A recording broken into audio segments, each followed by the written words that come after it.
কে খাওয়াবে? জোর হলো না? আল্লাহ ওই মুখে খাওয়াবে যেই মুখ দিয়ে বিড়ির গন্ধ না আসে। আল্লাহ গালে তোমার নেলা দিতে গেছে, বক্কাত করে গাজার গন্ধ বাড়াইছে, বক্কাত করে আবার গন্ধ, ফেন্সিডিল হিরোইনের গন্ধ। ফেরেশতাকে কয় থাপড়াই ওর গাল ভাঙি ফেলা। আল্লাহর হাতের খানা খাইতে হলে মুখখান্ডে মেসাক করে পরিষ্কার করতে হবে। কি করিয়া? কথাক্ষণ কি করিয়া? কি মেসাক? নিমির মেসাক? নো, তওবার মেসাক। আস্তাগফিরুল্লাহ। তওবার মেসাক দিয়ে দাঁত মাজো।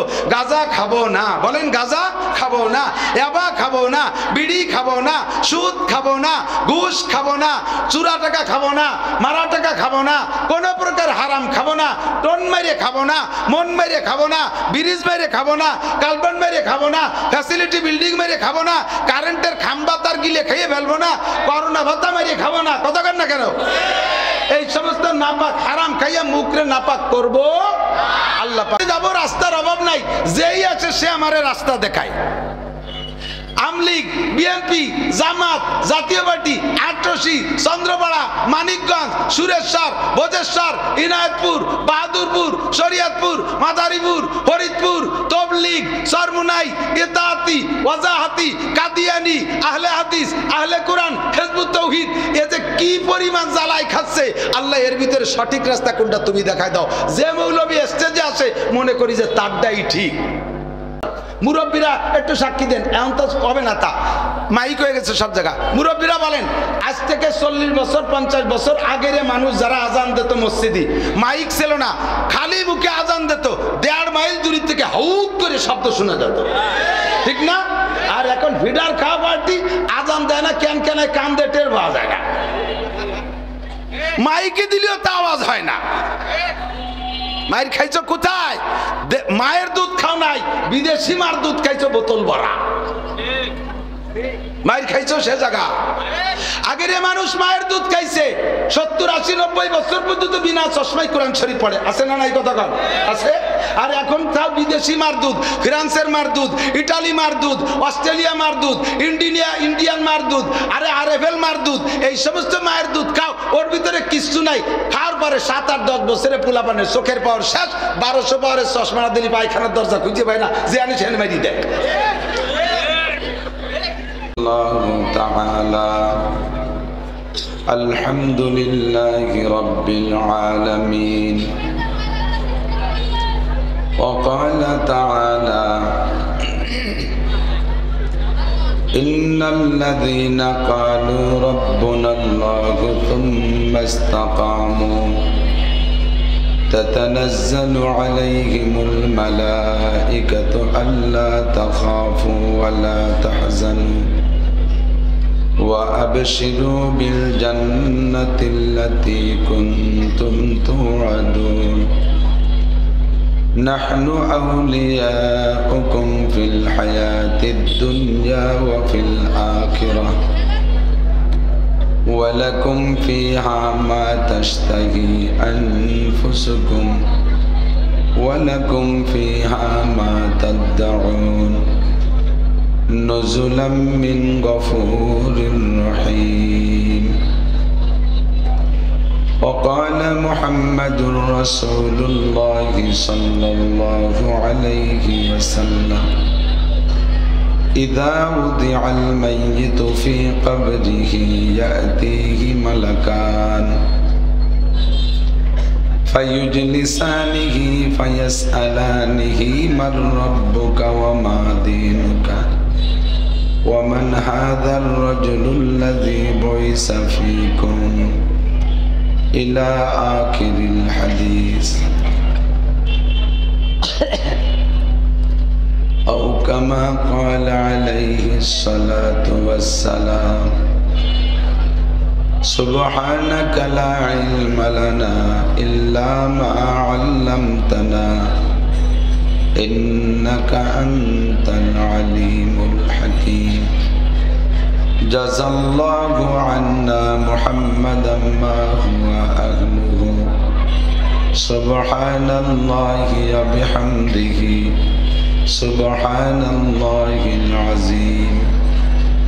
رب اشرح لي صدري ويسر لي أمري واحلل عقدة من لساني يفقه قولي رب زدني علما اللهم أرنا الحق حقا وارزقنا اتباعه وأرنا الباطل باطلا وارزقنا اجتنابه সকলে বলি আমিন।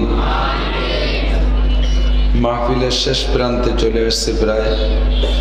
শেষে দোয়া হবে, দোয়ার আগেও পরে দুরূদ শরীফ পড়লে দোয়া কবুল হয়। আগের দুরূদ শরীফটা আমরা একটু আগেই পড়ে নেই।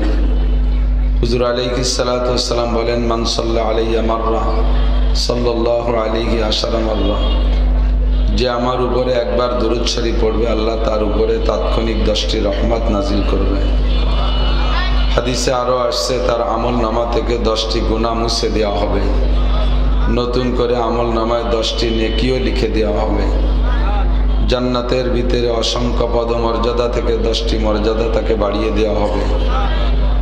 এ ফজিলত সেই পাবে যে দুরূদ শরীফ জবান দিয়ে পড়বে। একজনে পড়বে আর একজনে শুনবে, শুননেওয়ালার উপরে এই ফজিলত নেই। কাজে আমরা সকলে অন্তর থেকে অত্যন্ত মহব্বতের সাথে একবার দুরূদে ইব্রাহিমি পড়ে নেই। আল্লাহুম্মা সাল্লি আলা মুহাম্মাদিন ওয়া আলা আলি মুহাম্মাদ কামা সাল্লাইতা আলা ইব্রাহিম ওয়া আলা আলি ইব্রাহিম ইন্নাকা হামিদুম মাজিদ।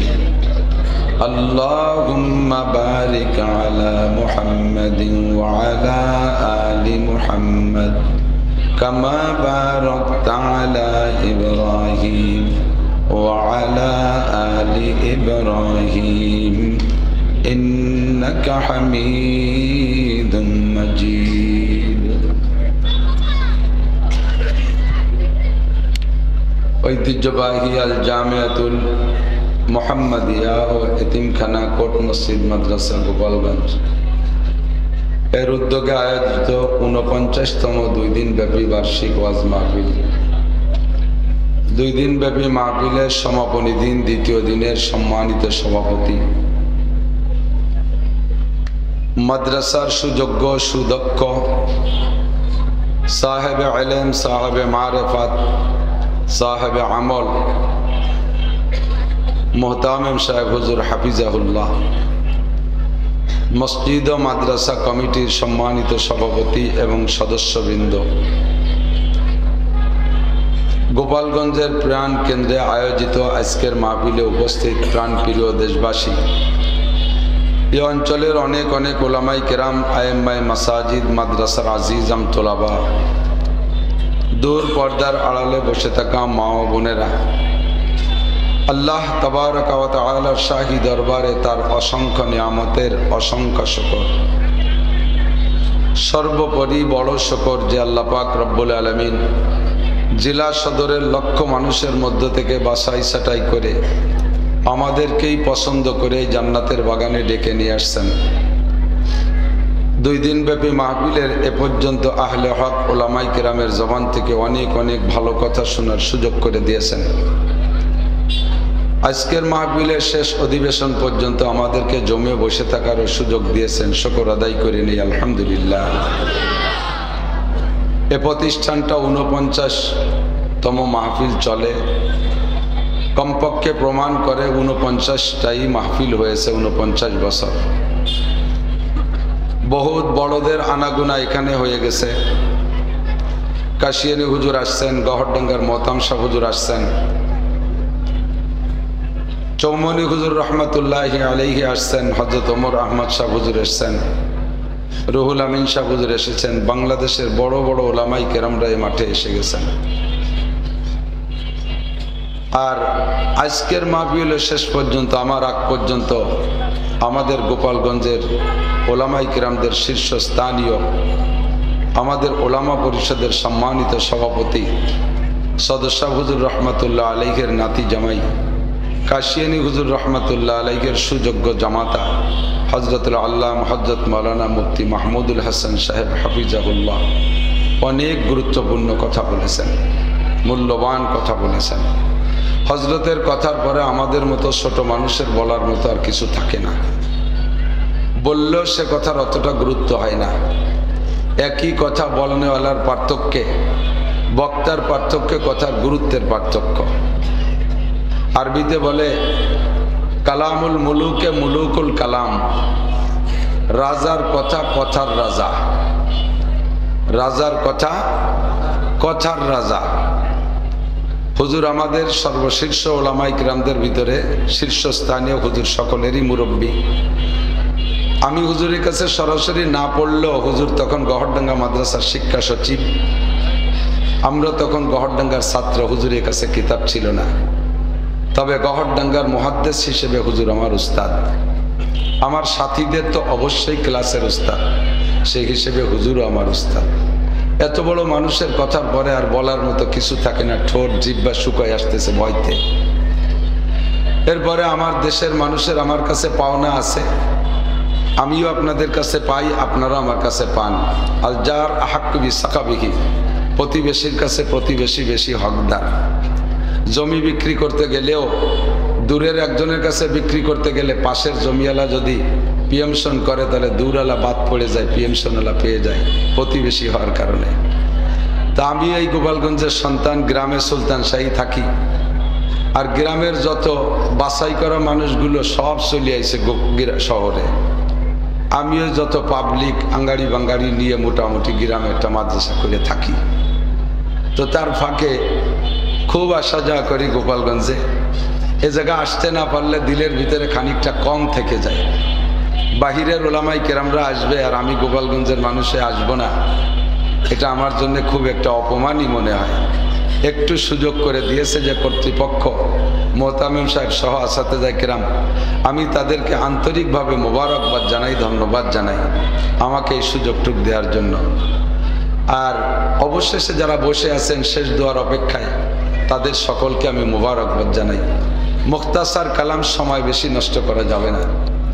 আমাদের দৌড়দৌড়ি ব্যস্ততা অনেক বেশি, অনেকেই জানেন না বা অনেকে জানেন। ফায়াউমাম বি হাজওয়া ওয়াউমাম বিল রোকাইকি অবিল উজাই বেজাউমান ওয়াউমাম বিল খুলাইসা।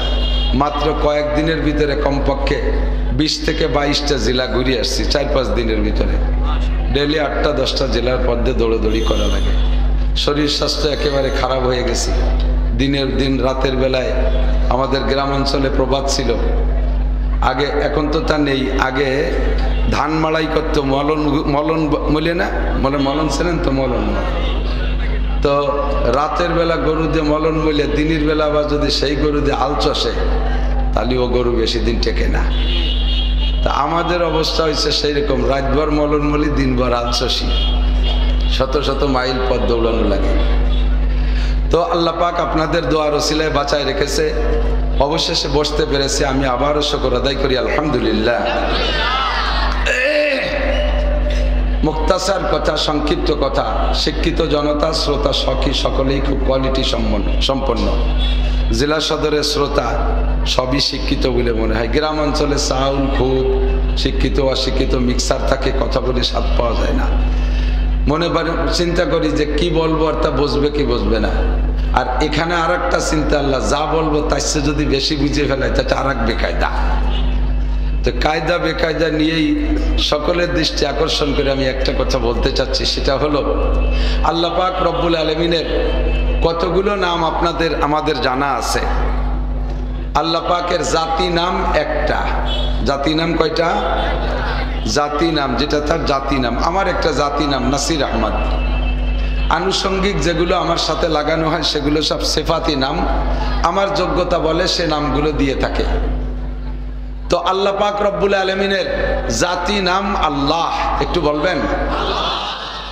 আর এমনই একটা নাম যে নামটা মহব্বতের সাথে উচ্চারণ করলে আল্লাহ তাআলা তাৎক্ষণিকভাবে 4000 নেকি দান করে থাকে। নামটা কি? আল্লাহ। বাকি আর কতগুলো নাম আমরা জানি? 99টা। কয়টা? হাদিসে আছে হুজুর আলাইহিস সালাম বলেন, মান আহসাহা দাখালাল জান্নাহ। এই ফ্যানটা বন্ধ করে দেন।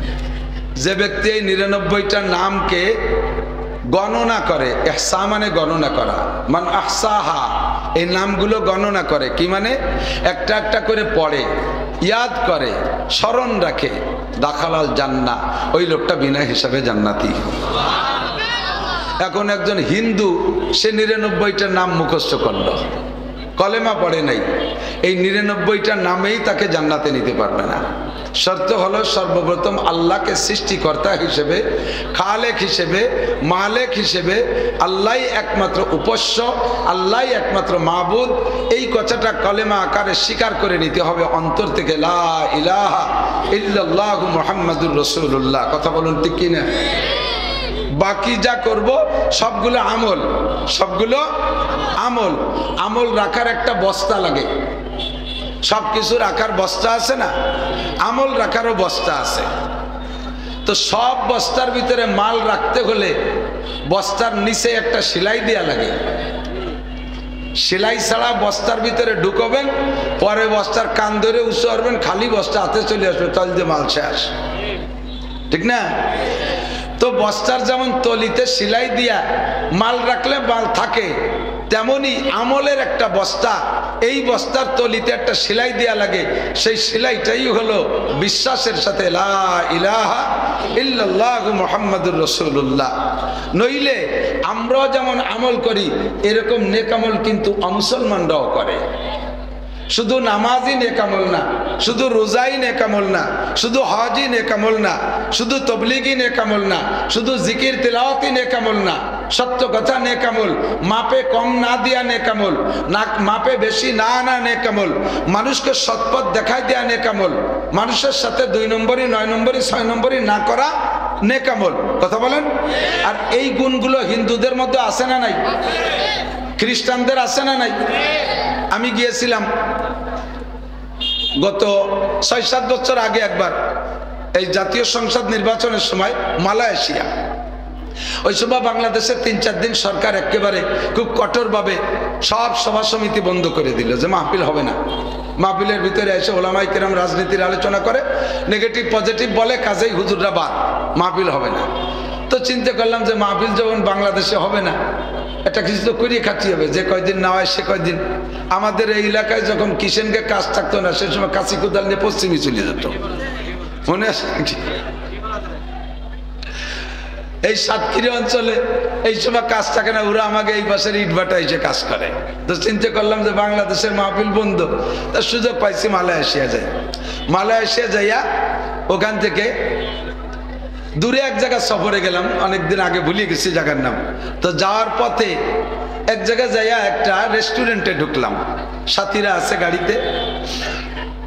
তো রেস্টুরেন্টে যাইয়া সাথীরা বসে গেছে যার যার টেবিলে। আমার ভিতরে একটু জরুরত আসছে, একটু পেশাব করতে যাব, ছোট স্থান যাই যাব।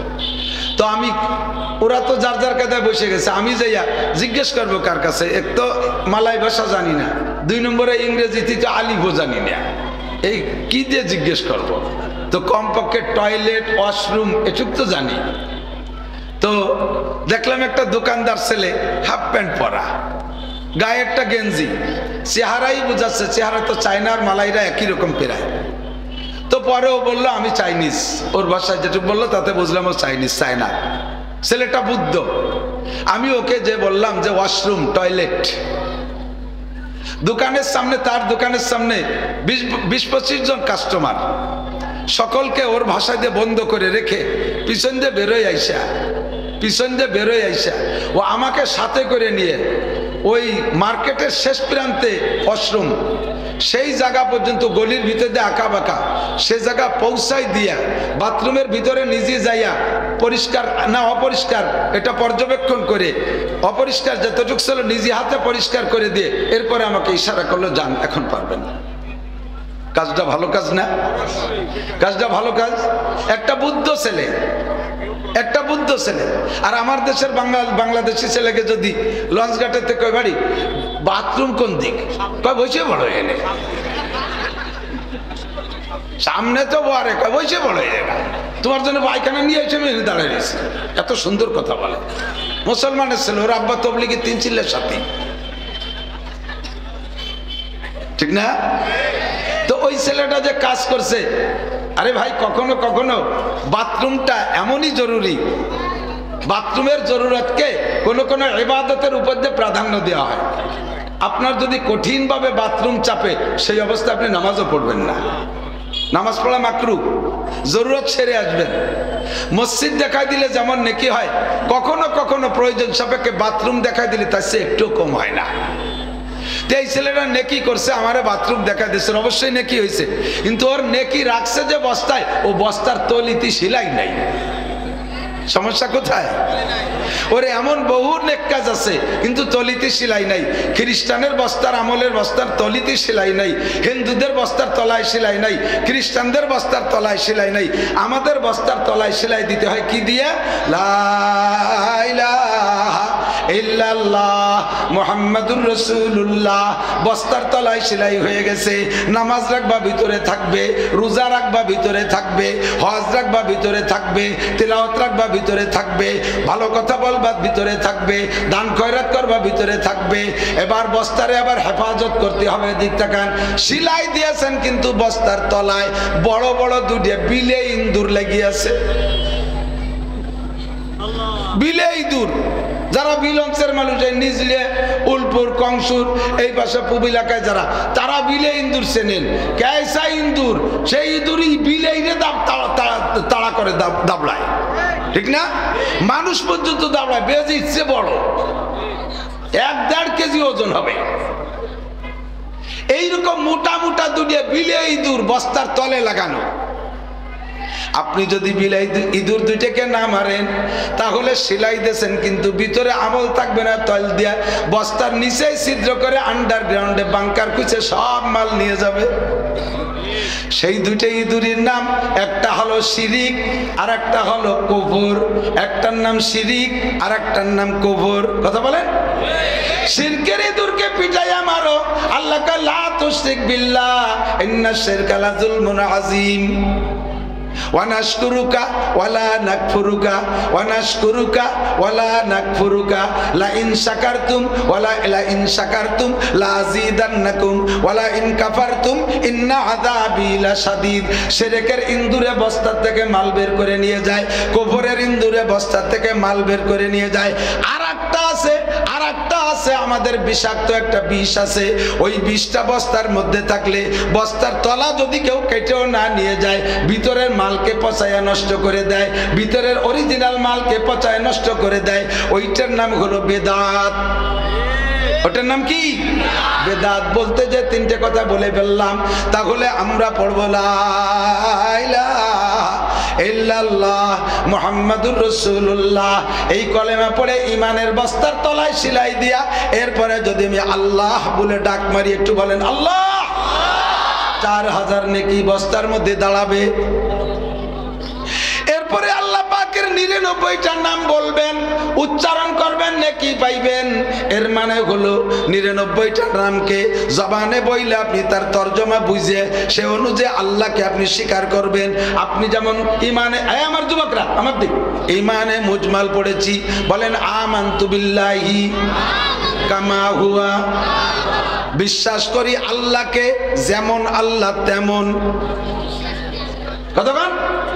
আল্লাহর মাথা কত বড় আমার জানা দরকার নাই, আল্লাহর চোখ কত বড় আমার জানা দরকার নাই, আল্লাহর কতগুলো চোখ আমার জানা দরকার নাই, আল্লাহর হাত কি গণেশের মতো 10 কান না তার চেয়ে বেশি, এটা আমার গোনার দরকার নাই। আল্লাহ কোন দিক তাকায় রয়েছে ওটা আমার জানা দরকার নাই। কামা হুয়া, আল্লাহ যেমন তেমন। আল্লাহরে দেখি নাই, না দেখে আল্লাহর অস্তিত্বের উপরে বিশ্বাস করি। কামা হুয়া বি আসমাইহি, আল্লাহর যত নাম আছে সমস্ত নামের সাথে তারে স্বীকার করি। ওয়াসিফাতিহি, আল্লাহর যত গুণ আছে, আল্লাহর যত গুণ আছে সব গুণ আমি বিশ্বাস করি। করেন করেন করেন, আল্লাহর সব গুণে বিশ্বাস করি। ওয়াসিফাতিহি, এরপরে কি বলছি বলেন? অকাবিলতু, একটু বলতে হবে। জামিআ আহকামিহি ওয়া আরকানিহি, আমি স্বীকার করলাম, কবুল করলাম আল্লাহ পাকের সমস্ত বিধানগুলো, আদেশগুলো মানিয়া লইলাম, নিষেধগুলো আমি বিশ্বাস করে বর্জন করিলাম। এই কথার পর অঙ্গীকার করে ইমানে মুজমালের মধ্যে আমি কলেমা পড়েছি। কথা বলুন ঠিক কি ঠিক না? এবার আল্লাহ পাক রব্বুল আলামিনের এই সিফাতি নাম, গুণগত নাম অসংখ্য। কি বলেন? কথা মনে বুঝতেছেন না আমার বাবা? ঠিক তাহলে একটু প্রশ্ন করলেন না যে আমরা তো জানি 99টা অসংখ্যা। কেন অসংখ্যা? এজন্য বলেছি, প্রশ্ন করার সময় নাই, প্রশ্ন উত্তর আমি বলে দেই। আল্লাহ পাকের গুণ অসংখ্যা। কেন? কারণ আমরা আল্লাহকে জানি আল্লাহ অসীম, আল্লাহ অসীম, আল্লাহ কোনো কিছুতে সীমাবদ্ধ না। আল্লাহর গুণ যদি বলি 99টা, তাহলে আল্লাহ মাত্র 99টা গুণের মধ্যে সীমাবদ্ধ হয়ে যায়। অথচ আল্লাহ কোনো কিছুতে সসীম না, আল্লাহ কোনো কিছুতে সীমাবদ্ধ না। কাজেই আল্লাহর গুণও অসীম, অসংখ্য গুণ। তবে আমাদের সামনে আল্লাহ পাক ব্যক্ত করেছে 99টা গুণ। এই 99টা গুণগত নাম আমরা জানি। 99টা গুণগত নামের ভিতরে আমার মনে হয় আল্লাহ পাক সবচাইতে বেশি পছন্দ করেছেন একটা নাম। এটা তো আল্লাহর জাতি নাম। গুণগত নামের মধ্যে একটা নাম সবচেয়ে বেশি প্রিয়। আপনার কি মনে হয় ওই নামটা কোনটা? আল্লাহর একটা নাম রহমান, আল্লাহর একটা নাম রহিম, আল্লাহর এক নাম রজ্জাক, আল্লাহর এক নাম খালেক, আল্লাহর এক নাম মালিক, আল্লাহর এক নাম গফফার, আল্লাহর এক নাম গফুর, আল্লাহর এক নাম, এমন করে বহুত নাম আছে। আল্লাহ পাক রব্বুল আলামিনের এই 99টা নামের ভিতরে আপনার কি জানা আছে জানি না, আল্লাহর সবচেয়ে বেশি প্রিয় একটা নাম, ওই নামটা হলো রব। কি নাম? সবচেয়ে বেশি প্রিয় নাম রব। আমরা এখন দুনিয়ায় আছি, দুনিয়া আমরা মানুষ বডি হিসাবে আছি। আমার এই বডিটার নাম কিন্তু মানুষ না। ভালো করে বোঝেন, আমার এই বডিটার নাম মানুষ না। মানুষ আলাদা একটা জিনিস, সেইটা আমার ভিতরে কাজ করে, সেইটার নাম রূহ। কথা বলেন ঠিক কি ঠিক না?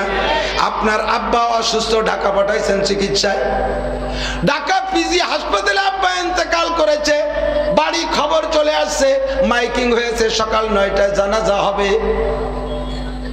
আল্লাহু আকবার। এবার আপনার বাড়ি যারা আছে, আপনার আরো ভাইরা আছে, বাড়ি যারা আছে, স্থানীয় সবাই যাইয়া বাড়ি আপনার যে ভাই আছে তারে কি জিজ্ঞাসা করে, আপনার আব্বা কি ঢাকা থেকে আসছে? কি বলে? লাশ কি ঢাকা থেকে আসছে? কতক্ষণ ঠিক ঠিক না? লাশ ঢাকা থেকে আসছে। আরে লাশ ঢাকা থেকে আসছে, আসবে যে লাশ, সে লাশ তো তার বাপ, কিন্তু মরার পরে আর আব্বা কয় না। তোমার আব্বা কি ঢাকা থেকে আসছে? তোমার কাকা কি ঢাকা থেকে আসছে? তোমার দাদা কি ঢাকা থেকে আসছে? লাশ কি ঢাকা থেকে আসছে? জিজ্ঞাসা করে। এই কথা ঠিক কি ঠিক না? কি না থাকার কারণে বলেন তো? রুহুটা না থাকার কারণে। কি না থাকার কারণে? রুহুটা না থাকার কারণে। কাজে এই বডির নাম মানুষ না, অরিজিনাল মানুষ হলো রুহুটা। কিয়ামত পর্যন্ত যত রুহু দুনিয়ায় আসবে, আসবেই আসবে। আল্লাহর রাসূল বলেন, মা মিন নাসামাতিন কায়নাতিন ইল্লা ওয়াহিয়া কায়নাতুন। আল্লাহ পাক রূহের জগতে যত রূহ বানাইছে, সমস্ত রূহকে আল্লাহ তাআলা দুনিয়ায় পাঠাবেন। যাকে আল্লাহ তাআলা দুনিয়ায় পাঠানোর সিদ্ধান্ত নিয়েছে তাকে পাঠাই ছাড়বে। তুমি যত প্রযুক্তি ব্যবহার করো না কেন, যত প্রযুক্তি ব্যবহার করো না কেন, কোন প্রযুক্তি দিয়ে ওই আগমনকারী রূহকে ঠেকাইতে পারবে না। আল্লাহ যারে পাঠাবে তারে পাঠাইয়েই ছাড়বে। বোঝেন নাই কি কইছি?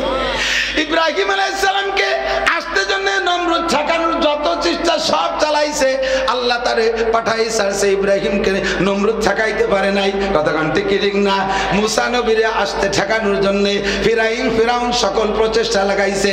তৎকালীন বাদ কন্ট্রোল ব্যবস্থা যা করা দরকার সবই ফিরাউন আর নমরুদ করেছে, কিন্তু ঠেকাইতে পারে নাই।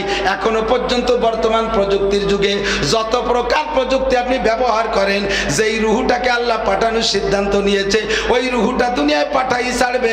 যেদিন আসবে সেদিন প্রযুক্তির কিছু আপনার বাড়ি থাকবে না, আপনার কোনো প্রোটেক্ট ব্যবস্থা থাকবে না, ওর পাকে আল্লাহ পাঠাইয়েই ছাড়বে। সব রুহুকে আল্লাহ তাআলা ময়দানে আলমে আরওয়াহের ভিতরে বসাইয়া ওই জায়গা আল্লাহ তাআলা জিজ্ঞাসা করেছিলেন। ও জায়গা আল্লাহ তাআলা একটা মস্ক করাইছে, জিজ্ঞাসা করাইছে, আলাস্তু বিরব্বিকুম। কি জিজ্ঞাসা করছে? একটু মনে রাখতে হবে, জানা কথা সামনে এর সাথে আনুষঙ্গিক আসবে, সেইটার অপেক্ষা করেন। আল্লাহ কি জিজ্ঞেস করছে? আলাস্তুবি রব্বিকুম, আলাস্তুবি আল্লাহকুম, আলাস্তুবি খালিকিকুম, আলাস্তুবি মালিকিকুম, আলাস্তুবি রহমানিকুম, আলাস্তুবি রহিমিকুম, আলাস্তুবি গফফারিকুম। 99টা নামের আর একটা নামও আল্লাহ তাআলা জিজ্ঞেস করে নাই। আল্লাহ তাআলা ওখানে তার জাতি নামও জিজ্ঞেস করে নাই। আমি কি তোমাদের আল্লাহ না? আমি কি তোমাদের রহমান না? আমি কি তোমাদের রহিম না? এ কথা আল্লাহ জিজ্ঞেস করে নাই। জিজ্ঞেস করেছে কি? আমি কি তোমাদের রব নই? এর দ্বারা বোঝা যায় সর্বপ্রথম ওই দিন বসাইয়া এই নামটাই জিজ্ঞেস করেছেন, আমি কি তোমাদের রব নই? কারণ দুনিয়ায় যাইয়া রহমান, রহিম, গফফার এ বহুত পাওয়া যাবে, কিন্তু রব একমাত্র আল্লাহ ছাড়া কেউ হতে পারে? রব আল্লাহ ছাড়া কেউ হতে পারে? এজন্য আল্লাহ পাকের রবটা পছন্দ হয়েছে। জিজ্ঞেস করছে, আমি কি তোমাদের রব নই? ওখানে রুহের কাছে জিজ্ঞেস করছে রব। আবার দুনিয়ায় এসে কিছুদিন থাকার পরে আমরা সবাই মারা যাব। কবরে যাওয়ার পরে সকলে তো কবরে যাবে না। কেউ আগুনি পুড়ে মারা যাচ্ছে, কেউ বোমায় শেষ হয়ে যাচ্ছে, কেউ পানিতে ডুবে মারা যাচ্ছে, কেউ রে বাঘে খেয়ে ফেলাচ্ছে, এমন করে কেউ বিভিন্ন জায়গায় পড়ে মরে যাচ্ছে। কবর নসিব হচ্ছে না। তাহলে জিজ্ঞাসা হবে কার কাছে? আলমে বারজাক একটা জগৎ আছে, ওই জগতে রুহের কাছে জিজ্ঞেস করা হবে। সে সময় বডি থাকবে না, সে সময় রুহের কাছে জিজ্ঞেস করা হবে। কবরে যাওয়ার পরে কি জিজ্ঞেস করা হবে? মার রব্বুকা। আর জানেন না কি জিজ্ঞেস করবে? মার রব্বুকা, তোমার রব কে? ও জায়গা রুহের কাছে জিজ্ঞেস করছে তোমার রব কে? আমি কি তোমাদের রব নই? আবার কবরে যাওয়ার পরে বডির থেকে রুহ যখন আলাদা হয়ে যাবে তখনও জিজ্ঞাসা করা হবে কি? তোমার রব কে? বোঝা যায় আল্লাহ পাক এই রব শব্দটাকে খুব পছন্দ করেছেন। ও জায়গা আমরা যখন বলেছিলাম কালু বালা, সকলে বল, মনে আছে নাকি? মনে আছে? আল্লাহ আলাস্তুবি রব্বিকুম জিজ্ঞাসা করেছিল, মনে আছে? কার কার মনে আছে? কি ইস্যু বোঝে না, কি মনে আছে? আপনার ভাষা কিটা ছিল? কোন মনে আছে বলতে? ভাষা কিটা ছিল আপনার আব্বা? কে মনে নাই? তবে মনে নাই বলে যে আমি ছিলাম না তা না। আমরা সকলে মায়ের পেটে ছিলাম কিনা মনে আছে? কার কের মনে আছে? তবে ছিলাম যে এর মধ্যে কোনো সন্দেহ আছে না? আমার মনে নাই যেহেতু আমি মার পেটে ছিলাম না আব্বার পেটে ছিলাম, এ কর কাজা আছে। ও দুজনের কের পেটে না, আমি কলা গাছ ফুড়িয়ে বেরিয়েছি। মায়ের পেটে ছিলাম এর মধ্যে সন্দেহ নাই, তবে আমার মনে নাই। রুহের জগতে ছিলাম অবশ্যই ছিলাম, সন্দেহ নাই, তবে আমার মনে নাই। কতক্ষণ ঠিক না? আল্লাহু আকবার। তো দোস্ত, আল্লাহ পাক রব্বুল আলামিন ওই আলাস্তুবি রব্বিকুমের স্বীকৃতি নিয়া, সকলের স্বীকারোক্তি নিয়ার সাথে সাথে আল্লাহ তাআলা কলমকে বললেন উক্তুব হাদাল কালাম, কলম তুমি এই কথাটা লিখে ফেলো। কলম এবার স্বাধীনতা দিয়েছিল আল্লাহ তাআলা। আল্লাহ তাআলা বলেন নাই যে সবাই বলতেছে বলে তুমিও বলবা, তা না। তোমার যদি মতের খেলাফ হয়, তোমার যদি বুঝিয়েছেন না তুমি আল্লাহ, তোমারে আল্লাহ বলে মানি কিন্তু রব হওয়ার যোগ্যতা তোমার নাই, এদিক দিয়ে আমি খুব একটা লাইক করি না, তাহলে তুমি ঠিক আছে সেটা অস্বীকার করো, কোনো মারামারি নাই। লাইক রবের দিন ধর্মের ব্যাপারে, দাওয়াতের ব্যাপারে কোনো জবরদস্তি নাই। হামান শাহ ফাল্যুমিন আমান শাহ ফাল্যাকফুর। তোমার মনে চায় স্বীকার করো, মনে না চায় স্বীকার করো না। গতানুগতিক বলা লাগবে না। সকলে বুঝে শুনে জবাব দিয়েছিলাম বালা, জি আপনি আমাদের রব। আপনারা কি মনে রব কে? আরো জোরে কে? দুনিয়ার কোন রাজা বাদশাহ? গোপালগঞ্জের জনতা ভালো করে বুঝবেন, 100% ইয়াকিন রাখবেন, লা তুশরিক বিল্লাহ। রব আল্লাহই, বাঁচায় আল্লাহ, মারে আল্লাহ, খাওয়ায় আল্লাহ, পড়ায় আল্লাহ, অল এভরিথিং পরিবেশন করে আল্লাহ। আমাকে আমলিগও করে না, বিএনপিও করে না, রাজনৈতিক কোনো দল করে না, নেতারা আমারে কিচ্ছু করতে পারে না, আমারে বাঁচায় মারে কে? ইয়াকিন তৈরি করেন। মুশরিক হয়ে যাচ্ছি আমরা। এরা চলে গেলে মরে যাব, ওরা আসলে মরে যাব, এরা চলে গেলে মরে যাব, ওরা আসলে বেঁচে থাকবো, এই সমস্ত ফাও কথা সম্পূর্ণ বাদ। বাঁচায় আমাকে আল্লাহ, রব আমার কে? ইয়াকিন তৈরি করেন, ভিতরে ইয়াকিনটা বসান। আল্লাহ পাক রব্বুল আলামিন এই রবের স্বীকারোক্তি নিয়ে কলম রেখেছে, লেখো। কলমে লেখছে একটা কাগজে। লিখার পরে আল্লাহ বলছেন হাজা আমানাতুক ফি আদিক, এটা তোমার হাতে আমানত, এটা তুমি রেখে দাও। অন্য কোনো ফেরেশতা না। কলমের লেখার পরে একজন ফেরেশতার দায়িত্ব দিয়েছে, এটা তুমি হেফাজত করে রাখবা। কতদিন? কয় যে কিয়ামতের মাঠে লাগবে। এতদিন তা রাখবো কোন জায়গা? কয় রাখো এক জায়গা। কয় আল্লাহ স্টিলের আলমারি নাই, আয়রন সেফ নাই, সিন্দুক মিন্দুক কিছু নাই, একটা ডেস্ক বক্স নাই, থবো কোন জায়গা? একটা টিরাং মিরাং নাই, রাখো। তোমার তো আর কোনো কাম নাই, নামাজ নাই, রোজা নাই, হজ নাই, জাকাত নাই, তবলিগ নাই, সরমুনাই নাই, আমলিগ নাই, বিএনপি নাই, ইডি নাই, বড় নাই, তোমার কোনো কাম কাজ কিছু নাই, ব্যবসা নাই, বাণিজ্য নাই, খালি একটা কাগজ বয়ে নিয়ে বেড়াবা, তাতে তোমার এত সিন্ধুক ব্যাগসের দরকার নেই। তো ফেরেশতা চিন্তা করলেন যে হাতে রাখলে এবার ময়লা টলা হয়ে যেতে পারে, একটা তাবিজ বানায় বইটা গিলিয়ে খেয়ে বেড়াই দিছে। আমার তো আর পেশাব পায়খানা হয় না যে ওই দিতে বেরোয় যাবে, কাজে পেটে থাক, যেদিন লাগে উগরায় বেরোয় দেবো। যখনই এই ফেরেশতা এই কাগজটা মুড়ায় খেয়ে ফেলাইছে, এখন আর ফেরেশতা বডি নাই, ওটা একটা জমাট বাঁধা শক্ত সাদা পাথর হয়ে গেছে। তবে পাথরটা মূলে ফেরেশতা, একেবারে ধবধবে সাদা। উলামায়ে কেরাম জানে, মিশকাত শরীফের ভিতরে আসছে, এই পাথরটা দুনিয়া আসার পরে এখন তার স্থান হয়েছে কাবা ঘরের কোনায় দরজার আগে। হ্যাঁ, কাবা ঘরের কোনায় দরজার আগে, এই জায়গায় কোনার ভিতরে সেই পাথরটার নাম তার কালো পাথর। হুজুর আলাইহিস সালাম বলেন, কানাল হাজারুল আসওয়াদ হাজারান আবিয়াজা যা আমিনাল জান্নাহ। এই হাজারে আসওয়াদ কালো পাথর, এইটা শুরুতে ছিল সাদা, এখন এটা কালো হয়ে গেছে, আসছে জান্নাত থেকে। কন্যা সুবহানাল্লাহ। তো আদম আলাইহিস সালামকে বানানোর পরে আল্লাহ তাআলা আদমকে বললেন, তোমার জান্নাতের ভিতরে কোনো কাজ নাই, কাম নাই, একটাই মাত্র কাজ, সিরু ফিহা ওয়াকুলু মা তাশতাহু, দুইজনে ঘুরবা ফিরবা, এর ভিতরে ঘোরো আর খাও, কোনো কাম কাজ কিচ্ছু নাই, একটা মাত্র কাজ, এই পাথরটা খুব দামি পাথর, এর ভিতরে আমার একটা আমানত আছে, এটাকে সংরক্ষণ করবা, তুমি এটা হাতে হাতে রাখো। ছোট্ট পাথর, আদম আলাইহিস সালাম এটাকে হাতে নিয়ে ঘুরে উঠা বসা করে, চলতে ফিরতে কাছে রাখতে রাখতে পাথরের সাথে এমন একটা বন্ধুত্বতা হয়ে গেছে, যখন হঠাৎ করে আদম আলাইহিস সালামকে জান্নাত থেকে বেরিয়ে আসার হুকুম হলো, তখন আল্লাহ পাকের কাছে আদম আলাইহিস সালাম প্রস্তাব রাখলেন, আল্লাহ, জান্নাত থেকে তো চলেই যাব, এর একটা স্মৃতি, এখান থেকে কিছু কি সাথে নেওয়ার মতো অনুমতি হবে? আল্লাহ কাছে যদ্দুর নীতি পারো নেও, কোনো বাধা নাই। তো আদম আলাইহিস সালাম যা যা আনার তা আনলেন, এর ফাঁকে বলতেছে, আল্লাহ পাথর খান নিয়ে যাই। আল্লাহ, হ্যাঁ নাও, কোনো সমস্যা নেই। এখন যেই পাথরের একদিন টেনিস বলের মতো খেলনার মতো নাড়াচাড়া হাতের নাচাই নিয়ে বেড়াইছে, আজকে সেই পাথর জান্নাতের জমিন থেকে আদম আলাইহিস সালাম দুই হাত দিয়ে টেনে উঠতে পারে না, ওঠেই না। এখন আদম আলাইহিস সালাম, আল্লাহ, এ পাথর এত ওজন হয়ে গেল কিভাবে, তো বুঝতে পারতেছি না, এ পাথর ওঠে না কে? আল্লাহ কয়, পাথর ওঠে না কে? পাথর তো পাথর না, পাথর তো ফেরেশতা। পাথর কয়, আল্লাহ, তোমার আদমের সমস্যার সমাধানের জন্য বেরিয়ে যাচ্ছে, আমি কি সমস্যা করলাম, আমি কি অন্যায় করলাম যে আমি জান্নাত থেকে বের হয়ে যাব? আল্লাহ পাক বললেন, তুমি কোনো অন্যায়ের কারণে বেরিয়ে যাচ্ছ তা না, আমার আদম তোমার বন্ধু বানায় এনেছে, সে সাথে করে নিতে চায়। এক, দুই নম্বরে, তোমার বডি কোয়ালিটি যেমন আমার দুনিয়ায় আদম সন্তানের সিনার ভিতরে বাম দুধের দু আঙ্গুল নিচে, আলা ইন্না বিল জাসাদি লামুদগা ইজা সালুহাত সালুহাল জাসাদু কুল্লুহু ওয়া ইজা ফাসাদাত ফাসাদাল জাসাদু কুল্লুহু আলা ওয়া হিয়াল কলব। আমার বান্দা আদম সন্তানের ভিতরে প্রত্যেকের বাম দুধের দু আঙ্গুল নিচে সিনার ভিতরে তোমার বডি কোয়ালিটি যেমন, এইরকম একটা পাথর সৃষ্টিগতভাবে আমি ভিতরে সেট করে দেব। এই পাথরটা তার সিনার ভিতরে, ওইটার নাম হবে কলব। আরবিতে কি বলে? কলব। ইংরেজিতে হার্ট, বাংলায় হৃৎপিণ্ড। এই কলবটা ভিতরে থাকবে, ওইটা তুমি যেমন সাদা, তার সিনার ভিতরে ওই পাথরটা যেমন সাদা থাকবে, একেবারে নিট অ্যান্ড ক্লিন, পরিষ্কার পরিচ্ছন্ন।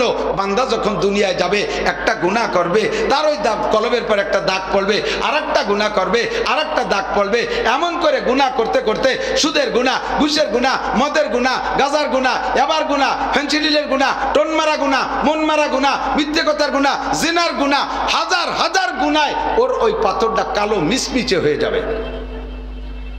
এবার তোমার দুনিয়ায় জায়গা হবে অন্য কোনো জায়গা না, আমেরিকার হোয়াইট হাউস না, ভারতের সংসদ ভবন না, বাংলাদেশের সংসদ ভবন না, তোমার জায়গা হবে দুনিয়ায় যাইয়া কাবা ঘরের ভিতরে। আর আমার বান্দারা, এই গুনাহগার বান্দারা সারা দুনিয়া থেকে ইয়াতুকা রিজালান ওয়া আলা কুল্লি দামিরি ইয়াতিনা মিন কুল্লি ফাজ্জিন আমিক, আমার সারা পৃথিবীতে থেকে এই গুনাহগার বান্দাগুলো যার যার এই কালো পাথরটা নিয়ে তোমার কাছে আসবে, আর তোমার গায়ে চুমু খাবে। চুমু খাওয়ার সঙ্গে সঙ্গে তার কলবের দাগগুলো তোমার গায়ে লাইগা তুমি একদিন কালো হয়ে যাবা, আর তোমার গায়ে স্পর্শ করার কারণে আমার বান্দার সিনের ভিতরের ওই কালো পাথরটা সাদা করে নিয়ে বেগুনা মাসুম হয়ে বাড়ির দিকে ফিরে যাবে। আমার বান্দার এই উপকারটুক হবে তুমি দুনিয়ায় গেলে। এখন বলো যাবা কিনা? আল্লাহ, যদি আমার দ্বারা এত বড় খেদমত হয় তাহলে আমি যাব। তো আদম আলাইহিস সালাম সেই পাথর নিয়ে আসছেন, এরপরে পিছনে লম্বা কিচ্ছা। তো দোস্ত আমাদেরকে মস্ক করাইছেন আল্লাহ পাক রব। কিসের মস্ক? রব। বলেন কি? রব কে? আল্লাহ। কি রব? রব কে? আল্লাহ। কি রব? এবার রব বোঝেন কারে কয়? রব তো বুঝতে হবে। আল্লাহ বলেন এই রবটা আমার ভালো লাগছে। রব কি? এদিক এদিক। রব হলেন এনি ম্যান এভরিবডি, শুধু মানুষ না, সমস্ত প্রাণীর যার যখন যা দরকার, বোঝে নাই? যার যখন যা দরকার, ব্যক্তি পার্থক্যে, ব্যক্তি পার্থক্যে যাকে যেমন যা দরকার তাই পরিবেশন করতে পারেন যিনি, তিনি হতে পারে একমাত্র, ঠিক কিনা? মুরগির বাচ্চা ডিম ইত্তে বেরোইয়া 3 মাস দুধ খায় না খুদ খায়? মুরগির বাচ্চা ডিম ইত্তে বেরোয় কি খায়? দুধ খায় না 3 মাস, পরে খুদ ধরে, আগেই খুদ খায়, ঠিক না? মানুষের বাচ্চা জন্মের পরে মানুষের মা, মানুষেও যেমন রুটি খায়, গোশ খায়, ভাত খায়, ওর বাচ্চাটাও কি জন্মের পরে রুটি গোশ খাইতে পারে? শায়ের বলে তেফলেরা গার না দিহি বর যায় শির, তেফলে মিসকিনরা আজানান মুর্দাগির, চার পারা কদরে তাকাত পারেনে বরজইফা কদরে হিম্মত কারেনে, মুর্গা কে আজ বাইজা বেরু আয়ে দো রুজি তলবাদ, আদমি জাদান দারদ খেরা দো আকলো তুমি। আল্লাহু আকবার। আরে মানুষের বাচ্চা জন্মের পরে 2 বছর পর্যন্ত দুধ খায়, ওর দুধের ব্যবস্থা আল্লাহ পাক রব্বুল আলামিন করে দিয়েছে। সব আব্বা মা ফিডার কিনতে পারবে না, সব আব্বা মা ডানো কিনতে পারবে না, সব আব্বা মা স্টারশিপ কিনতে পারবে না, আরে ফ্লাক্স ফিডারের ব্যবস্থা সবাই করতে পারবে না। জন্মসূত্রে আল্লাহ পাক প্রত্যেকটা মায়ের স্তনে 2টা ফ্লাক্স ফিডার দিয়ে দিয়েছে। কত সুন্দর পদ্ধতি! পরিমাণ মতো গরম, পরিমাণ মতো ঠান্ডা, পরিমাণ মতো মিষ্টি, পরিমাণ মতো পানি, পরিমাণ মতো লবণ, আরে পরিমাণ মতো গাঢ়, পরিমাণ মতো তরল, পরিমাণ মতো ভিটামিন, পরিমাণ মতো প্রোটিন, পরিমাণ মতো সবকিছু দিয়া সুন্দর করে দুধ পরিবেশন। এইটা দুনিয়ার কোনো রাজা বাচ্চার দ্বারা সম্ভব না, এইটা দুনিয়ার কোনো বিজ্ঞানীর দ্বারা সম্ভব না। এই সুন্দর পরিবেশন করতে পারে কে? একটা গাভীতে 20 কেজি দুধ হয়, আমি দেখেছি 20 কেজি দুধ গাভীর স্তন থেকে বের করতে তার 4টে বান। 4টে বানের মুখে কয়টা ছিদ্র? 4টে ছিদ্র। কতক্ষণ না গায় না, গাই সম্পর্কে খবর নাই, আমি গাভী পালি, আমার জানা আছে। গাভীর বানে 4টে ছিদ্র, 4টে ছিদ্র দিয়ে 20 কেজি দুধ বের হয়। তার মানে এক এক বান দিয়ে 5 কেজি করে দুধ বের হয়। 5 কেজি দুধ একটা ছিদ্র দিয়ে বের হয়। আর মায়ের স্তন থেকে বাচ্চাতে 1 পোয়া 1.5 পোয়া 1/2 কেজি দুধ পান করে। এই 1 পোয়া 1.5 পোয়া 1/2 কেজি দুধ বের করতে আল্লাহ পাক 2টে ছিদ্রের উপর নির্ভর করেন নাই, 2টে ছিদ্র আল্লাহ রাখেন নাই। ওই দুধ বের করার জন্য 32টা ছিদ্র আল্লাহ ব্যবহার করেছে। কেন ব্যবহার করেছে? এই 32টা ছিদ্রের মুখে 32টা মেশিন আছে, 32 প্রকারের মেডিসিন আছে। মুখের ভিতরে 32টা দাঁত হবে, ওই 32 ছিদ্রের ভিতরে ছিদ্র দিয়া দাঁত দুধ আসবে মুখের ভিতরে। ওই মেশিনের ভিতরে ওখানে আল্লাহ মেডিসিন দিয়েছে। মুখের যে 32টা দাঁত, 32টা দাঁতের 32 রকম অনুভূতি, 32 রকম শক্তি। কথা বলেন ঠিক ঠিক না? সামনের দাঁতগুলো কাটার মেশিন, সামনের দাঁত দিয়ে কাটে না, আর ওই গুড়ার দিকের দাঁত হলো জাতা কল। সামনের দাঁত দিয়ে কুচকুচ করে কাটা যায়, কিন্তু চাবানোর মজা কি পাওয়া যায়? পিছনে পাঠায় দিতে হবে ওই জাতা কল দিয়ে শেষ। এর জন্য নামও রাখছে সর্বন্ধন্ত, ঠিক না? ওই দাঁতের যেই শক্তি এই দাঁতের সেই শক্তি না, ওই দাঁতের যে অনুভূতি সামনের দাঁতের এই অনুভূতি না। রব্বুল আলামিন আমার রব কত সুন্দর সিস্টেম করেছে। এই 32টা দাঁতের শক্তি 32টা ছিদ্রের ভিতরে রেখেছে।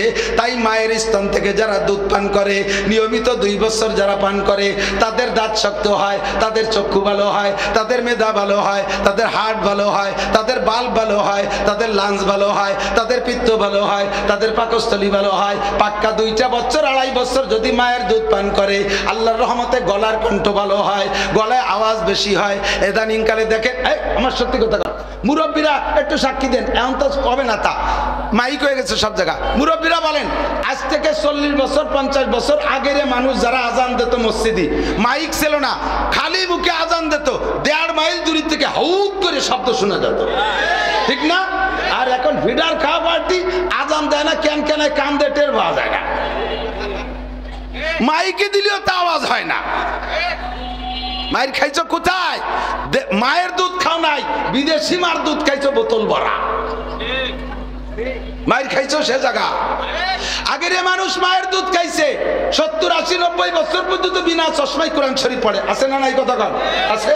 আর এখন তাও বিদেশি মার দুধ, ফ্রান্সের মার দুধ, ইটালি মার দুধ, অস্ট্রেলিয়া মার দুধ, ইন্ডিয়ান মার দুধ, আরে আরএফএল মার দুধ, এই সমস্ত মায়ের দুধ খাও, ওর ভিতরে কিছু নাই।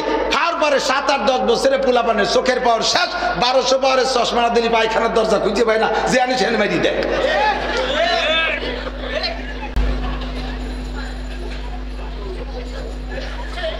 মহিলারাও গেছে অলস হইয়া। এই ডাক্তারদের কাছে তো ডাক্তারদের এরিয়া, ডাক্তারের অভাব নাই। আমি তো ডাক্তারি বিদ্যা পড়ি নাই, তবে আমি যা কিতাবে পড়ছি তা ডাক্তারি বিদ্যার সাথে মিশবে, কারণ আমি যার কিতাব পড়ছি সে সারা পৃথিবীর শ্রেষ্ঠ ডাক্তার বিশ্বনবী মুহাম্মদ রাসূলুল্লাহ সাল্লাল্লাহু আলাইহি সাল্লাম। কথা বলেন ঠিক ঠিক না? আজ থেকে 30 বছর আগে পৃথিবীতে থাকুক আর না থাকুক, কমপক্ষে বাংলাদেশে 30-35 বছর আগে ব্রেস্ট ক্যান্সার রোগী পাওয়া যেত না। ব্রেস্ট ক্যান্সার, স্তনপাচন রোগীর নামই শুনি নাই ব্রেস্ট ক্যান্সার। ইদানিং হাজার হাজার ব্রেস্ট ক্যান্সার রোগী আসে কোত্থেকে? মেয়েদের বাচ্চা ডেলিভারির পরে আল্লাহ তাআলা তার স্তনের ভিতরে ওই বাচ্চাটা মেহমান, তার মেহমানদারি আল্লাহ মায়ের স্তনে পাঠিয়ে দিয়েছে। গাঢ় গাঢ় দুধ, ওই দুধের নাম শাল দুধ, ওই দুধের ভিতরে তার সব রোগের চিকিৎসা রয়েছে, ওই দুধের ভিতরে তার বহু কিছু রয়েছে। এখন মারা বাচ্চা পেটে আসার সাথে সাথেই আগের থেকে ফিডার বালতি বুলতি কিনা সারা, বাচ্চারে দুধ খাইতে দেবে না, শরীর ঢিলাঢালা হয়ে যাবে, সে ইয়াং থাকবে না, বয়সী দেখা যাবে। এই জন্য শরীর ঠিক রাখার জন্য বাচ্চারে দুধ খাইতে দেবে না। এবার এই গাঢ় দুধ তার স্তনের মধ্যে, আমি ভালো বিজ্ঞ মুসলিম ইমানদার ডাক্তারের এই অভিমত আমি তার থেকে শুনেছি, পড়েছি, আমি দেখেছি। উনি বলেন এই ব্রেস্ট ক্যান্সারের কারণ হলো এই স্তনের ভিতরে যে দুধটা, গাঢ় দুধ, শাল দুধ, এইটা যদি বাচ্চাকে না খাওয়ায়, এইটা স্তনের মধ্যে থাইকা ধীরে ধীরে ধীরে ধীরে আরো গাঢ় হয়, আরো গাঢ় হয়, এরপরে সেটা যে রোগে পরিণত হয়, ওইটা গাঢ় হয়ে পুজ হয়ে যায়, এরপরে সেটা স্তন ক্যান্সারে পরিণত হয়। আল্লাহ কয় আমার মেহমানের মেহমানদারি দিয়েছি, আমি রব হিসেবে তাকে যা দরকার তাই দিয়েছি। তুই আমার মেহমানকে খেতে দিস নাই, আর তুই ইয়াং থাকবি, তোর ইয়াং কবরস্থানে পৌঁছে দেবো অল্প দিনের ভিতরে। রবকে, রবকে, আল্লাহ কি? আল্লাহ কি? আল্লাহ আমার রব, ঠিক কি না? এখানে যত শ্রেণীর মানুষ আছেন, এই গোপালগঞ্জে অত শ্রেণীর আসবাব আছে। গতকালকে আমি আসার পথে ঢাকা মুন্সিগঞ্জে একটু এক জায়গায় চা খেতে বসছি, বসে আমার চোখের সামনে পড়ে গেল পাকিস্তানি বাসমতি চাউল, 300 টাকা কেজি। আমার তৌফিক আছে 300 টাকা দামের কেজি চাউল কিনে নিয়ে আসছি। আর একটা লোক সারাদিন ভরে ভ্যান চালাইয়া 300 টাকা কামাই করছে, ও কি বাসমতি চাউল কিনার সাহস করবে? শিল্পপতি, কোটিপতি, গোপালগঞ্জের বড় লোক যারা আছেন, আপনারা 2200-2500 টাকা দামের খেজুর কিনে খাতে পারবেন। গরিব মানুষ লম্বাটা হাই ছাড়ে, আল্লাহ কেন গরিব বানাইলে, এই খেজুর বুঝি কপালে হবে না? কোনো চিন্তা করো না, ওই দোকানে 150 টাকা দামের খেজুর আছে, কিনে নিয়ে যাও। গোপালগঞ্জ মাছ বাজারে দেখবেন 2 কেজি 1 শৈল, তার দাম 2500 টাকা। জমিদার পয়সাওয়ালা একজন 2500 টাকা দিয়ে শৈলেরটা কিনে নিয়ে আইছে। গরিব মানুষ লম্বাটা হাই ছাড়ে কয় দিন ভরে কামাই হচ্ছে 500 টাকা, তাহলে কি শরীর স্বাদ খাবো পাবো না কোনো দিন? আল্লাহ কয় কোনো টেনশন করে না, ওই বংশের টাকি মাছ বানাই দিছি, তাই কয়টা কিনে খাও। বড় লোকের জন্য বড় ব্যবস্থা, ছোট লোকের জন্য ছোট ব্যবস্থা। সর্ব পরিবেশন করেওয়ালা কে? আল্লাহ কি? রব। এই জন্য সবকিছু করতে পারে, ঠিক কি ঠিক না? যখন যা দরকার তখন তার সেভাবে ব্যবস্থা করেওয়ালা যিনি, তিনি আমার রব। আল্লাহ কার নামটা আমার বড় পছন্দের। তুমি যেন রাজা বাদশাকে রব মনে করো না, তুমি যেন তুমি কি কয় ব্যারাক, অ্যাডামস, কারিতাস, বিআরডিবি, স্বনির্ভর, জাগরণী চক্র, আশা, প্রশিকা, গ্রামীণ ব্যাংকের ডাইরেক্টরদেরকে রব মনে করো না। বাংলাদেশে যদি আশা না আসতো, সব আশা মিস হয়ে যেত। গ্রামীণ ব্যাংকের টাকা না দিলি ধুয়ে মুছে সাফ হয়ে যেতাম। এই সমিতিগুলো না হলি মরিয়ে সাফ হয়ে যেতাম। তুমি আজকেই আবার কলেমা পড়ে নতুন করে মুসলমান হও, তুমি মুশরিক হয়ে গেছো, তোমার আকীদা চলে গেছে ওখানে। ছেলে চাকরি না করলে কি করতাম, আমার গাড়ি না থাকলে কি করতাম, আজকে বাড়িটা আছে বিদায় ভাড়া দিয়ে খাচ্ছি, এই সমস্তগুলো শিরকি আকীদা। তোমার ইয়াকিন রাখতে হবে, খাওয়ায় আল্লাহ, পড়ায় আল্লাহ, বাঁচায় আল্লাহ। আল্লাহই আমার রব, আল্লাহ আমার ওই রবই আমার। আল্লাহ কয় রবটা আমার বড় ভালো লাগছে, আর বেশি ব্যাখ্যা দেবো না। এরপরে কয় এই রব যাতে ভুলে না যাস কাটতো, কারণ আখেরি পরীক্ষা আছে কবরে, সে জায়গাও রবের পরীক্ষা। কিসের পরীক্ষা? কবরে ফেরেশতা আসবে, আপনাকে বসাবে, ফাইজ লিসানিহি বসাবে, জিজ্ঞেস করবে মার রব্বুকা, কি বলবেন? মার রব্বুকে, তুমি কোন, তোমার রবকে কি বলবেন? রব্বি আল্লাহ। একটু বলেন রব্বি আল্লাহ। আপনাকে জিজ্ঞেস করবো আমা দিনুকা, তুমি কোন ধর্মের মানুষ? বলবেন আমি বিএনপি ধর্মের মানুষ, আমি আওয়ামী লীগ ধর্মের মানুষ, আমি জাতীয় পার্টি ধর্মের মানুষ, আমি দুনিয়ার কোন দলের। আরে আমার ধর্মের নাম কি? আরো জোরে, ইন্নাদ-দীনা ইনদাল্লাহিল ইসলাম। ধর্ম বলতে একমাত্র, কোন দলের পরিচয় দিলে পাছার চামড়া থাকবে না, পাছায় ছালা বাঁধতে যাইও, অথবা শস্য তেল মায়া যাতে বাড়ি স্লিপ করে। দীনিয়াল ইসলাম, বলেন দীনিয়াল ইসলাম তৈরি করেন, কবরে জিজ্ঞাসা হবে। এরপরে এই দুটোর জব যখন দিয়ে ফেলাইছেন, এর মধ্যে আসবে একটা লোক, সুন্দর পাগড়ি মাথায়, আরে কি নুরানি চেহারা, গায়ে জুব্বা, বিড়বিড় করে আপনার সামনে দিয়ে হেঁটে যাচ্ছে। আপনাকে এর মধ্যে জিজ্ঞেস করবে ওমান হাদা রাজুলুল্লাযী বুইসা ফীকুম, তোমার কি পরিচয় আছে ওই লোকটার সাথে যাকে দিয়ে তোমার দুনিয়ায় তোমার ধর্ম পাঠানো হয়েছিল? ওই লোকটারে চেনো? বলতে বলতে হুজুর আলাইহিস সালামের ছবি আপনার সামনে চলে আসবে। আপনি এই প্রশ্নের জবাব একদিক দিয়ে দিবেন, আর একদিক দিয়ে দৌড় মারবেন। অবি মুহাম্মাদিন নবিয়ান সাল্লাল্লাহু আলাইহি ওয়াসাল্লাম, হাযা সাইয়্যিদি ওয়া হাযা নবিয়্যি ওয়া হাযা রাসূলি। এই ফেরেশতারা থামো, এই যে আমার সেই নবী যায়, এই যে আমার সেই রাসূল যায়, জোরে কন্না সুবহানাল্লাহ। তিন প্রশ্নের জবাব দেওয়ার সাথে সাথে আল্লাহ পাক আরশে আজিম থেকে ডেকে বলবেন ফেরেশতারা আলবিসুহু মিনাল জান্নাহ। আমার বান্দারে তিনটে প্রশ্ন করেছো না, তিনটার জবাব যথাযথ দিয়েছে। আমার বান্দাকে আর এই মাটিতে শোয়ায় রাখা যাবে না। আলবিসুহু মিনাল জান্নাহ ওয়া আফরিসুহু মিনাল জান্নাহ। দুনিয়ার কাফন তার গায়ে পরানো থাক, এই বডিতে পরানো থাক, তার রুহের গায়ে জান্নাতের এক সেট জামা গায়ে দিয়ে দাও। তার বডিটা মাটিতে শোয়া থাক, তার রুহটাকে মাটিতে শোয়ানো যাবে না, তার রুহটাকে শোয়ানোর জন্য জান্নাতের খাট পালং বিছাই দাও। 3 নম্বর, আফতাহু লাহু বামানিনাল জান্নাহ। জান্নাতে যাবে হাসরের মাঠ কায়েমের পরে, হিসাব নিকাশের পরে। এর আগের এই লম্বা টাইমটা কি করবে? এই জগতে আল্লাহ পাক বলবেন আফতাহু লাহু বামানিনাল জান্নাহ, আমার বান্দার সাথে জান্নাতুল ফেরদাউসের সাথে একটা দরজা খুলে দাও। হুজুর বলেন ফায়ুফতাহ, সাথে সাথে খুলে দেওয়া হবে। খুলে দেওয়ার পরে ফেরেশতা দুজন আপনাকে কি বলবে? নুম নুম কানাউমাতিল আরুস, তুমি নতুন দুলহার মতো ঘুমাও। লা ইয়াস্তাইকিজুকা আহাদুন ইলা ইয়াউমিল কিয়ামা, কিয়ামত পর্যন্ত তোমার আর কেউ ঘুম থেকে উঠাবে না। একটু বলবেন না সুবহানাল্লাহ, জোরে কন্না সুবহানাল্লাহ। এইটা হবে রবকে রব বলে স্বীকার করতে পারলে আপনার লাস্ট রেজাল্ট এখানেই পেয়ে গেছেন। এখন এই রব যাতে ভুলে না যান, রব যাতে ভুলে না যান। আর খেয়াল করে না, এই রব রে যাতে ভুলে না যান, আল্লাহ তাআলা অবিরাম এই রব রে মস্ক করানোর জন্য একটা ব্যবস্থা রেখেছেন। সেটা হলো যত নামাজ আমি পড়বো, হাদিসে আছে লা সালাতা ইল্লা বিফাতিহাতিল কিতাব, সূরা ফাতিহা ছাড়া নামাজ হবে, জোরে বলেন হবে। আর সূরা ফাতিহার প্রথমে একটা পড়বেন আলহামদুলিল্লাহি রাব্বিল আলামিন। আলহামদুলিল্লাহি, এ জায়গা রব, প্রশংসা কার? কেন? তিনি রব্বুল আলামিন, এজন্য সে প্রশংসা পাবে। ঠিক কি ঠিক না? আল্লাহ কয় রব আমার পছন্দনীয় নাম, ওখানে মস্ক করা দিছি, কবরে পরীক্ষা হবে, তুই যাতে ভুলে না যাস, এজন্য তোর স্মরণ রাখার জন্য আমি আল্লাহ তাআলা ব্যবস্থা রেখেছি। তুই রবের মস্ক করবি, বলেন আলহামদুলিল্লাহি রাব্বিল আলামিন। আলহামদুলিল্লাহি রাব্বিল, কোন নামাজ সূরা ফাতিহা ছাড়া হবে না, যাতে রব্বুল আলামিন রবের মস্ক থাকে। এই জন্য আল্লাহ তাআলা সূরা ফাতিহা আমাদের জন্য ওয়াজিব করে দিয়েছেন নামাজের মধ্যে। একটু জিকির করি, ফাঁকে ফাঁকে যার চলে যার দরকার সে উঠে চলে যাবেন না। লা ইলাহা ইল্লাল্লাহ,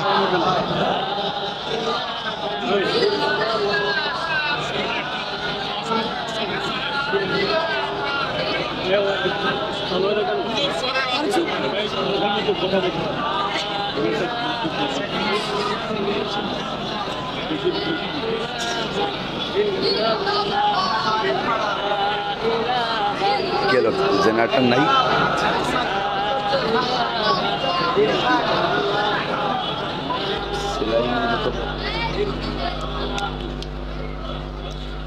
আলহামদুলিল্লাহ, বলেন আলহামদুলিল্লাহি রাব্বিল আলামিন। আল্লাহ পাক বলেন এই রব রে ইয়াদ রাখার জন্য আমি অবিরাম এটা ওয়াজিব করে দিয়েছি। সূরা ফাতিহা, কোন সূরা? কয়টা মশলা বলবো? কয়টা মশলা বলবো? কষ্ট হচ্ছে আপনাদের? এদিক দেখা। সূরা ফাতিহা ছাড়া কোনো নামাজ হবে? জানাজার নামাজও কেলো কি দেখি এলো তা জানেন। জানাজার নামাজ সূরা ফাতিহা ছাড়া হবে? কাঁচাই গেছে। জানাজার নামাজ নামাজ না, যে নামাজে রুকু নাই সিজদা নাই ওই নামাজ নামাজ না, যে নামাজে রুকু নাই সিজদা নাই ওই নামাজ। সলাতের মানে কয়েকটা, তার ভিতরে একটা হলো দোয়া। কাজেই জানাজা হলো সলাতুল জানাজা, মানে জানাজার মাইয়িতের উদ্দেশ্যে দোয়া। এর মধ্যে রুকু নাই সিজদা নাই, কাজেই এ জায়গা সূরা ফাতিহাও লাগবে না। সূরা ফাতিহা লাগবে, জানাজায় সূরা ফাতিহা নাই। এখন সূরা ফাতিহা নামাজের মধ্যে পড়েন। ইমাম সাহেবরা এদিকে ইমাম সাহেবরা খেয়াল করি, বড় মসজিদের ইমাম সাহেবের ভাষায় রেখে তো বলতে ভয় লাগে, তারপরও সব জায়গা আছে তো। আর ইমাম সাহেবরা জানে, ইমাম সাহেবরা শেখানোর জন্য বলছি না, জাস্ট মাত্র স্মরণ করা দেওয়ার জন্য বলছি। আর আমরা সকলে সূরা ফাতিহা এমনি পড়ি অথবা নামাজের মধ্যে পড়ি। পড়ার সিস্টেমটা কি জানেন? 7টা আয়াতকে 7 নিঃশেষে পড়বেন। এক নিঃশেষে গড়গড় করে পড়িয়ে ওয়ালা দলিন করে ছেড়ে দেবেন না। কারণ সূরা, আমার মা বোনরা লক্ষ্য করবেন, সূরা ফাতিহার এক একটা করে আয়াত পড়েন, আর আয়াতের পরে আল্লাহ তাআলা একটা জবাব দেয়। আপনি যখন পড়েন আলহামদুলিল্লাহি রাব্বিল আলামিন, আল্লাহ পাক বলে হামিদানি আব্দি, বড় খুশি হইয়া।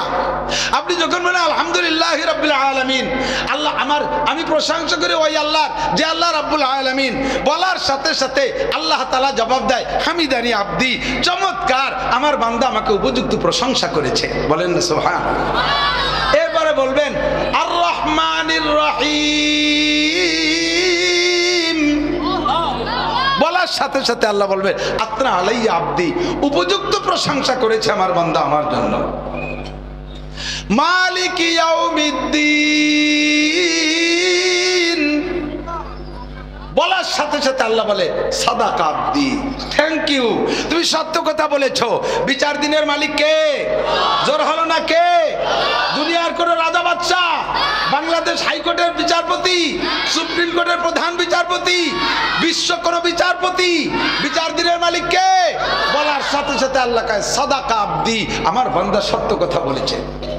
3টে কথা বলার পরে আপনি বলবেন ইয়াকা না'বুদু ওয়া ইয়াকা নাস্তাঈন, তোমারই ইবাদত করি, তোমারই কাছে সাহায্য চাই। সাহায্য কার কাছে ভাই? কার কাছে? সাহায্যের কোনো নাম বলি নাই।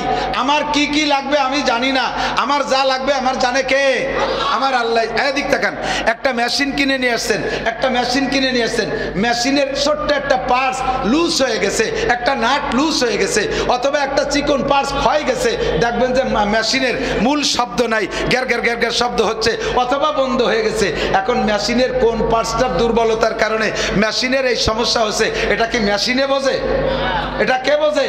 মিস্ত্রি বোঝে, আর মেশিন বানানোওয়ালা বোঝে। ঠিক কি ঠিক না? আমি একটা মেশিন, আমার কি দরকার, আমার এখন এই অসুবিধা, ওই অসুবিধা, এই সব অসুবিধা আমি জানি না। এক বাক্যে আল্লাহকে বলে দিছি ওয়া ইয়াকা নাস্তাঈন, আমার যা যা দরকার সব তোমারই কাছে চাই। এই আয়াতের ভিতরে 2টি অংশ, একটা হলো ইয়াকা না'বুদু, আল্লাহ তোমারই ইবাদত করি। ইবাদত কার? কতক্ষণ কার? লা তুশরিক বিল্লাহ ওয়ালা ইউশরিক বিইবাদাতি রাব্বি আহাদা, ইবাদতের মধ্যে কাউকে শরীক করব না। ইবাদত হবে কার জন্য? আল্লাহরই জন্য ইবাদত করি। এই কথা বলার পরে আল্লাহ কয় হাযা বাইনি ওয়া বাইনা আব্দি, এই আয়াতটা 2 ভাগ হয়ে গেছে, অর্ধেক আমার আর অর্ধেক আমার বান্দার। আমারটুকু আমি পেয়েছি, ওয়ালি আব্দি মা সাআলা, আমার বান্দা যেটা চাইছে ওরে তা দিয়ে দিলাম। বুঝেন? কথা মনে রাখতে হবে। এরপরে এই পর্যন্ত বলার পরে এরপরে আল্লাহকে বলবেন আল্লাহ এ তো সাধারণভাবে চাইলাম, আমার কোনটা কি লাগবে আমি জানি না, এটা তুমি বুঝে বুঝে দিবা। তবে আমার একটা দাবি আছে আল্লাহ, খাস একটা কথা বলবো। আল্লাহ আপনার কাছে আমি জিজ্ঞেস করছি না, আল্লাহরে করতেছি আর কি। আল্লাহরে বলবো আল্লাহ আমার খাস একটা দাবি বলবো। আল্লাহকে বলো তাড়াতাড়ি, এখনই তো বলার সময়। নামাজ হলো বান্দার আল্লাহর মাঝে গল্প করার জায়গা, এটা চাওয়া পাওয়ার জায়গা। তুমি বলো তোমার কি লাগবে। আমি বলে দিছি ইহদিনাস সিরাতাল মুস্তাকিম। আল্লাহ এই বাংলাদেশে বসে দেখি রাস্তার অভাব নাই, রাস্তার অভাব নাই। ঢাকা যাবো, ঢাকা যাওয়ার রাস্তার অভাব নাই। জান্নাতে যাব, রাস্তার অভাব নাই। যেই আছে সে আমারে রাস্তা দেখায়। আমলিগ, বিএনপি, জামাত, জাতীয় পার্টি, আটরশি, চন্দ্রপাড়া, মানিকগঞ্জ, সুরেশ্বর, ভোজেশ্বর, ইনায়তপুর, বাহাদুরপুর, শরিয়তপুর, মাদারীপুর, ফরিদপুর, তবলিগ, সরমুনাই, ইতাআতি, ওয়াজাহাতি, কাদিয়ানি, আহলে হাদিস, আহলে কোরআন, হিজবুত তাওহীদ, এ যে কি পরিমাণ জ্বালাই খাচ্ছে, আল্লাহ এর ভিতরে সঠিক রাস্তা কোনটা তুমি দেখায় দাও। যে মৌলবী স্টেজে আসে মনে করি যে তারটাই ঠিক। এখন আমিও সঠিক রাস্তা বুঝে উঠতে পারতেছি না, তুমি না দেখালে আমি হারাই যাব, তুমি না দেখালে আমি হারাই যাব। ইহদিনাস সিরাতাল মুস্তাকিম, যে রাস্তা দিয়ে গেলে আমি জান্নাতে যেতে পারবো, রাস্তাটা তুমি দেখায় দাও। তবে আল্লাহ তোমার কাছে আরেকটা অনুরোধ বলবো, আল্লাহর কাছে বলতেছি, আল্লাহকে বলো, তাড়াতাড়ি বলো, মেহেরবানি করে গায়রিল মাগদুবি আলাইহিম ওয়ালা দাল্লিন, ইহুদিদের রাস্তা, নাসারাদের রাস্তা, অভিশপ্তদের রাস্তা, পথভ্রষ্টদের রাস্তা, এই দুইটা রাস্তায় তুমি আমাকে চালাবা না। ইহুদিদের অনুসরণ জন্য আমি না করি, নাসারাদের অনুসরণ জন্য না করি। এই কথাগুলো বলার পরে আল্লাহ কয় ওয়ালি আব্দি মা সাআলা, তুমি যা চেয়েছো সব তোমাকে দিয়ে দিলাম। এবার এই জায়গায় একটু কথা শুনে নেন। আপনি দোয়া করছেন আল্লাহর কাছে, আল্লাহ ইহুদ নাসারাদের রাস্তায় যেন আমি না চলি, আল্লাহ আপনার দোয়াটা কবুল করলেন। অথচ আপনি হেঁটে দেখেন, আপনি দেখেন আপনি ইহুদিদের রাস্তায় চলতেছেন। ইহুদি দাড়ি কাটে, আপনিও দাড়ি কাটেন। ইহুদি প্যান্ট পরে, আপনিও প্যান্ট পরেন। ইহুদি মোজ বড় রাখে, আপনিও মোজ বড় রাখেন। মুসলমানরা মন্দিরে যায়, আপনিও মন্দিরে যান। হিন্দুরা দুর্গা পূজায় যায়, আপনিও দুর্গা পূজায় যান। দোয়া করছেন আল্লাহ ওদের রাস্তায় চালাইও না, আল্লাহ দোয়া কবুল করে নিলেন। অথচ আপনি ইচ্ছাকৃতভাবে সেই সমস্ত রাস্তায় চলতেছেন। কাজেই আপনি বুঝে নেন, এই যে দোয়াটা করছেন আল্লাহর কাছে, এটা আপনি অন্তর থেকে করেন নাই, এটা আপনি মুখে ভাষা ভাষা দোয়া করছেন। দোয়াটা অন্তর থেকে, আল্লাহ যেন আমাকে সঠিক পথে চালায়, বলে না আমিন। এই যে আল্লাহ ফাঁকে ফাঁকে প্রত্যেক আয়াতের ফাঁকে জবাব দিলেন, এই জবাবটা দেওয়ার জন্য আল্লাহকে সুযোগ সময় দিতে হবে না? নামাজের ভিতরে গড় গড় করে আলহামদুলিল্লাহ রাব্বিল আলামিন রহমানির রহিম মালিকি ইয়াউমিদ্দিন ইয়াকা না'বুদু ওয়া ইয়াকা নাস্তাঈন, হঠাৎ দাল্লিন, আল্লাহ কয় আমি যা কব তা কব কোন সময়? তোর যা চালি তা তো দেব, তা দেওয়ার ভাগ তো দিলি না। কাজে তোর কপাল নিয়ে তুই মর। প্রত্যেকটা আয়াতের ফাঁকে আল্লাহকে ওই কথা জবাব দেওয়ার সুযোগ। আল্লাহ যে সুযোগ না পালি বলতে পারবে না তা না, কিন্তু আল্লাহ যেহেতু সুযোগ চাইছে তুমি এক একটা করে বলো আর আমি জবাব দেই, তা দেবো না কেন? কাজেই এখন থেকে সূরা ফাতিহা পড়ার মাসআলা আমি এভাবেই জেনে নেব যে আস্তে পড়ি আর জোরে পড়ি, প্রত্যেকটা আয়াতের পরে বলবো, এক একটা আয়াত পড়ে আমি ছেড়ে দেব, আল্লাহ তাআলা যেন আমার ওই জবাবটা দিয়ে দেয়। বলেন আমিন। এরপরে ওয়ালা দাল্লিন, তারপরে হলো আমিন। আল্লাহ তুমি কবুল করে নাও। ইমাম সাহেব পড়ছে, আমরা সকলে একমত, তাই তো নাকি বলেন? আর আমি একাও যখন পড়ি তখন আমার এই দাবির উপরে আমি একমত, তুমি কবুল করে নাও। বাহরহাল যে কথা বলতে চাইছি সেটা হলো, রবকে ওখানে স্বীকার করে আসছি, রবের পরীক্ষা হবে কবরে, আমি রবকে করব। আল্লাহ পাক রব্বুল আলামিন এবার সুন্দর একটা কথা, এদিক আমার দিক জায়গা মতো চলে আসছি। আল্লাহ পাক বলেন ইন্নাল্লাযীনা ক্বালু রাব্বুনাল্লাহ, যারা বলবে রব আমার আল্লাহ, রব আমার সুম্মাস্তাকামু, এদিক সুম্মাস্তাকামু, আল্লাহকে রব বলে স্বীকার করে ইহুদিদের ধাক্কায়, নাসারাদের ধাক্কায়, খ্রিস্টানের ধাক্কায়, রাজনৈতিক ধাক্কায়, দলের ধাক্কায়, কোন নেতার ধাক্কায় আমি আল্লাহকে রব বলা থেকে এক সেকেন্ডের জন্য পা পিছলে যেতে রাজি। জোরে বলেন রাজি। আল্লাহ কয় এই কথার পর অটল থেকে তুই যদি মৃত্যু শয্যা পর্যন্ত আসতে পারিস, সুম্মাস্তাকামু, এই কথার পর অটল থেকে মৃত্যু শয্যায় আসতে পারিস, বান্দা আমার পুরস্কার এখন থেকে খেলা শুরু হবে। তাতানাজ্জালু আলাইহিমুল মালাইকা, তোমার জানটাকে রিসিভ করার জন্য, ইস্তেকবাল করার জন্য, অভ্যর্থনা জানানোর জন্য আজরাইলের সাথে আমার জান্নাত থেকে 500 ফেরেশতা তোমার কাছে যাবে।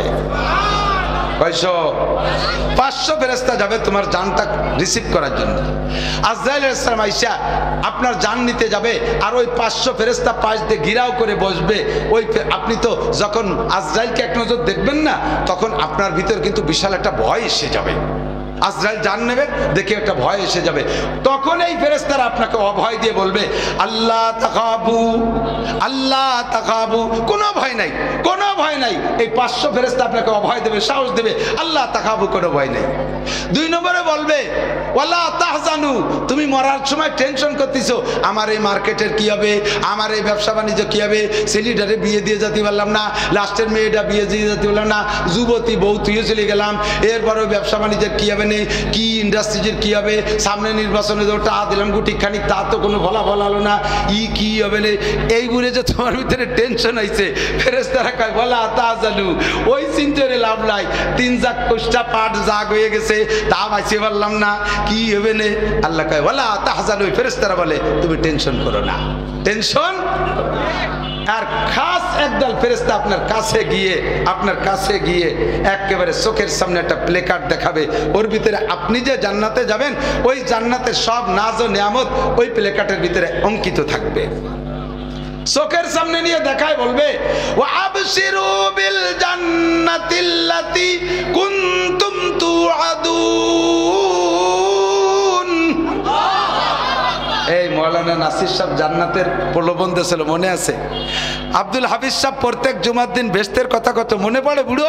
হ্যাঁ, এই যে সেই বেহেশতে, তুমি এই বেহেশতে যাবা, বলেন না সুবহানাল্লাহ, এই বেহেশতে যাবা। হুররা কাছে কাছে চলে, ওই সময় দেখতেছে হুর চলে আইছে, গেলমান কাছে চলে আসছে, জান্নাতের গাছের গুড়া উপর দিক, মাথা নিচের দিক, ফলে কোনো খুশা নাই। এই বুড়ো ওই সময় মরার চিনতে থাকবে না, ওই জান্নাত দেখে এর মধ্যে টুকায়, এরকম ধরতে যায়। দেখবেন ভালো ইমানদার মানুষের মরণ যদি দেখে থাকেন, একেবারে শেষ মুহূর্তে যাইয়া তখন এরকম করে। কিভাবে মরা শুরু হয়? কিন্তু পাত থেকে বৃদ্ধা আঙ্গুল, বুড়ো আঙ্গুল, পাটা নড়তো, এখন নড়ে না, সবাই তাকায় রয়েছে, পা নড়ে, এখন হঠাৎ পা নড়ে না, তখন সবাই বুঝে ফেলাইছে কাজ হয়ে গেছে, মরা শুরু হয়েছে। কিছুক্ষণ হাঁটুর এই জায়গা একটু নড়ে, আড্ডা এই জায়গা একটু নড়ে, এরপরে হঠাৎ করে হাঁটু নড়াও বন্ধ হয়ে গেছে, জান উপরে চলে আসতেছে। এরপরে মাজার এখানেও তলপেটে হাঁটতেছে, নড়ে। কিছুক্ষণ পরে এ জায়গাও নড়াচড়া বন্ধ হয়ে গেছে, শুধু ওই পরানটা কাঁপে, ও পাশে মরে গেছে। হঠাৎ করে পরানো বন্ধ হয়ে গেছে, এই হলকুমের এই জায়গা একটু তিত্তির করে কাঁপতেছে। এই সময় লোকটারে দেখবেন এরকম করে, এরকম করে, এরকম করে। এরকম করার কি মানে জানেন? ওই জান্নাত দেখতেছে হাতের মাথায়, উনি ধরতে যায়, হুর ধরবে, গেলমান ধরবে, ফল ধরবে, আমরা মনে করি অন্য কিছু, উনি জান্নাত দেখে ফেলাইছে, এরকম করে। হঠাৎ করে এই জান্নাতের ধান্দার মধ্যে রয়েছে, এটা ধরে উড়া ধরে, এর ফাঁক দিয়ে কোন ফাঁকে আজরাইল জান বের করে নিয়ে গেছে, বুড়ো তা টেরও পাই নাই,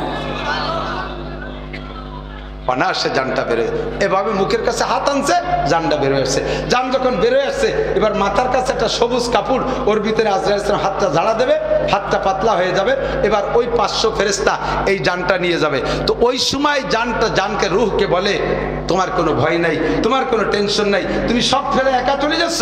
না না না, নাহনু আউলিয়াউকুম ফিল হায়াতিদ দুনিয়া ওয়া ফিল আখিরাহ।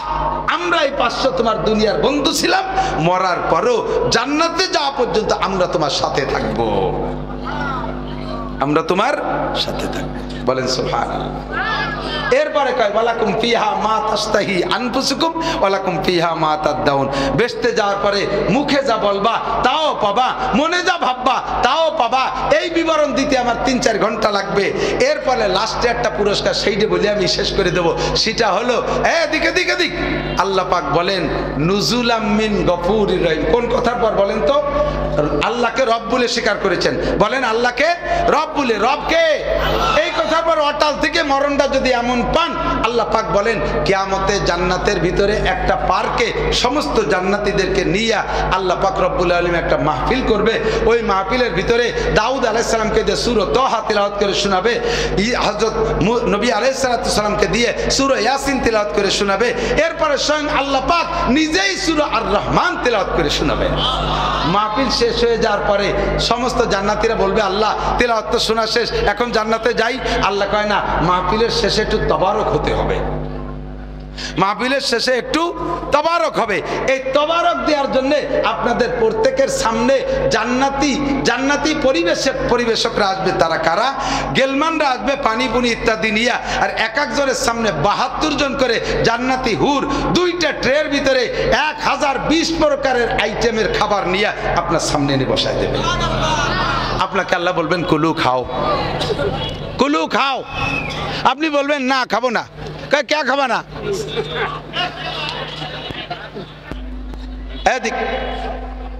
আপনি বলবেন না খাবো না, কে খাবা না?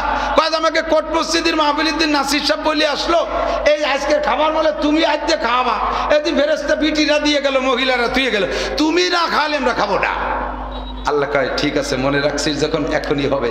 জান্নাতের মাছের কলিজা ভুনা আর জান্নাতের রুটি দিয়ে নেলা বানায়, আমাকে গোপালগঞ্জে নেলা লুকমা লুকমা বানাইয়া নেলা বানাইয়া একে টাইমে সমস্ত জান্নাতের মুখে উঠে দেবে আল্লাহ। লুকমা মুখে নিয়ে না চাবাইয়া আওরে বসে দিছে, কাইম জাগু ওয়াকুলু চাবাও আর খাও। আল্লাহ খাতি গেলি যদি তোমার হাত সরাই নিয়ে যাও, সেই জন্য তো আগে তোমার হাত দেখে নেই, পরান বরি পরে তারপরে খাবো। আল্লাহ কায় খা, এ নেলা খা, পরে আমি এরপরে একটানা 500 বছর খাওয়াবো। হ্যাঁ যুবক, কে খাওয়াবে? জোর হলো না? আল্লাহ ওই মুখে খাওয়াবে যেই মুখ দিয়ে বিড়ির গন্ধ না আসে। আল্লাহ গালে তোমার নেলা দিতে গেছে, ভক্কাত করে গাজার গন্ধ বার হয়েছে, ভক্কাত করে আবার গন্ধ, ভেন্সিডিল হিরোইনের গন্ধ। ফেরেশতাকে কয় থাপড়াই ওর গাল ভাঙি ফেলা। আল্লাহর হাতের খানা খাইতে হলে মুখ কান্ডে মেসাক করে পরিষ্কার করতে হবে। কি করিয়া? কথাক্ষণ কি করিয়া? কি মেসাক? নিমির মেসাক? নো, তওবার মেসাক। আস্তাগফিরুল্লাহ। তওবার মেসাক দিয়ে দাঁত মাজো। গাঁজা খাবো না, বলেন গাঁজা খাবো না, ইয়াবা খাবো না, বিড়ি খাবো না, সুদ খাবো না, ঘুষ খাবো না, চুরা টাকা খাবো না, মারা টাকা খাবো না, কোনো প্রকার হারাম খাবো না, টন মেরে খাবো না, মন মেরে খাবো না, ব্রিজ মেরে খাবো না, কালবন মেরে খাবো না, ফ্যাসিলিটি বিল্ডিং মেরে খাবো না, কারেন্টের খাম্বা তার গিলে খেয়ে ফেলবো না, করোনা ভাতা মেরে খাবো না। কথা কেন না কেন? এই সমস্ত নাপাক হারাম খাইয়া মুখরে নাপাক করবো। আল্লাহ পাক বলেন তাহলে তোমাকে 500 বছর আমি হাতে খাওয়াবো।